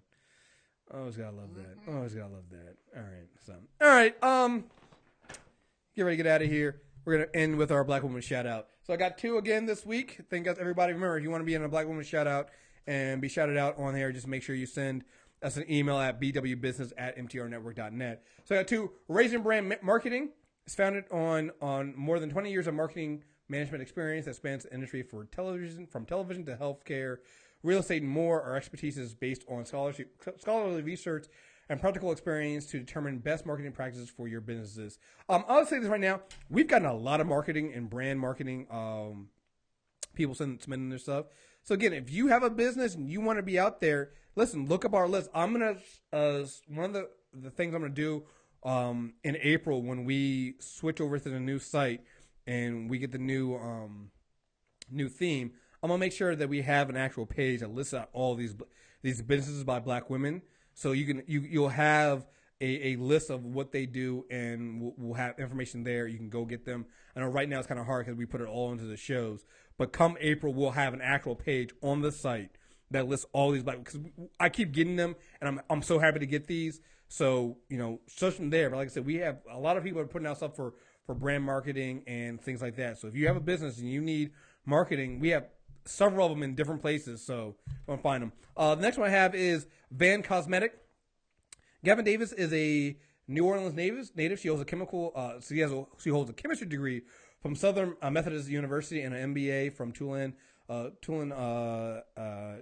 University. She has worked with top beauty companies around the world that stretches from Dallas to Southern California. You can find a few of her formulas published in Happi Magazine. Her passion for cosmetic science grew when she decided to go natural. She has done extensive research on products, product formulation, and product development in natural curly hair. Again, we'll have all the links and stuff for these businesses in the show notes. You can go find them there. Again, even if you can't use the business, share with some people you do know. Keep this going. I started this because I know that the troubles that black women in particular face when getting promotion out there. So I definitely want to make sure that we amplify these businesses and get some eyes on what they're doing out here. So go and visit both of these sites. If you can't use them, share them with some people that you think can use them. All right, and get out there. Brian, do you have anybody you want to give any black woman you want to give a black woman shout out to? Yeah, actually, my friend in the excuse me, a very good friend of mine and the Minnesota state representative, Ilhan Omar, the first Somali American woman to actually hold an office, period, in the United States. So I just, she listens to podcasts all the time. She may get this one. But yeah, just giving her a huge shout out. She, it's huge for Somali Americans and for her. Yeah, I think I saw her on TV recently because I think somebody brought her on because is Somali one of the country? Is it? I don't know if it's it is affected by the ban, right? It's part of the ban. Yeah. Yeah. So I think I can't remember what network brought her on to talk about it, and it's just like this is what we talk about when Trump does things and doesn't think about them. Like the ban is bad enough, but like literally, so you read about how many people are being so much talent. Like you always hear Republicans talk about the talent we lose to other countries, but they don't really think about. They're not really talking about black and brown people. But there's so much talent we get from these other countries. But our view of what we think of them, our view of what Iran looks like, and what, you know, we think everything is war torn, and there's no possible way that any of these people can have anything to contribute to us, and that we're only contributing to them. And it's just it's ridiculous. It's an expanse of what happens in this country and how they view inner cities and black communities, that there's no possible way that anybody of any kind of significance can come out of those areas. And you can just tell you've never been there. You've never talked to anybody from that area. You don't know. Ilhan left Somalia just because her parents couldn't work. I mean, yes, there also was a huge civil war, but her parents couldn't work. So they left because they needed to make money. There was a lot of stuff going on, and they were away there where, I guess the way she explained it, where they lived at was away from the fighting, but because there was so much fighting, businesses just weren't open. So they couldn't work. So they had to leave to get, just to have money to take care of their kids, because there's 7 of them. So she had to do, they had to do something. But yeah, she's not one of those people that, was just extremist Muslim or anything like that. Her parents didn't want anything to do with that. They came to this country and they all learned English in 3 months. They participated in the quote unquote American dream. They bought houses. They did things, to do all this. And they got discriminated against just because their religion. And she's like, I don't understand. I did everything quote unquote the right way. I've become an elected official and you guys still hate me. I don't understand. Mm-hmm. I'll say it's crazy. It's crazy. I will say it's amazing that it only took them 3 months to learn English, because after reading some of Donald Trump's speeches, I can tell you right now, he's been alive for 71 years and he still doesn't know how to speak English. So not too bad. Not too bad. Didn't Celine Dion teach herself in like 4 months watching soap operas? Well, that's the funny thing, right? Well, it's always funny to me, like, as much as white people talk about, how black people, people of color, immigrants in this country come to this country and suck the resources away from the country and don't work hard. These are some of the hardest working people you can think. Like, when I hear, wait, you learn another language in 3 months? I'm like, the fuck? Like, I spent years, I spent 3 years in French, and I can't speak. I know we, and that's it. That means yes. That's all I can remember right now. I spent like 2 or 3 years with Spanish. Like, I spent being actually taught, like going to class, like having an actual class that I had to get a grade for, right? I don't remember any of that shit. These are people that teach themselves how to do this shit, right? And but remember, we don't work hard, right? It's fucking. Ilhan says she learned because of just being immersed in it, but also hip hop. She learned English from Tupac, Biggie, what is it, NWA. Surprisingly, she doesn't swear. Well, she does swear a lot, but that's not the point. I was gonna say, now you're lying, sir. Now you're lying. Because if you learn from them, you learn how to swear. All right, that's New Edition.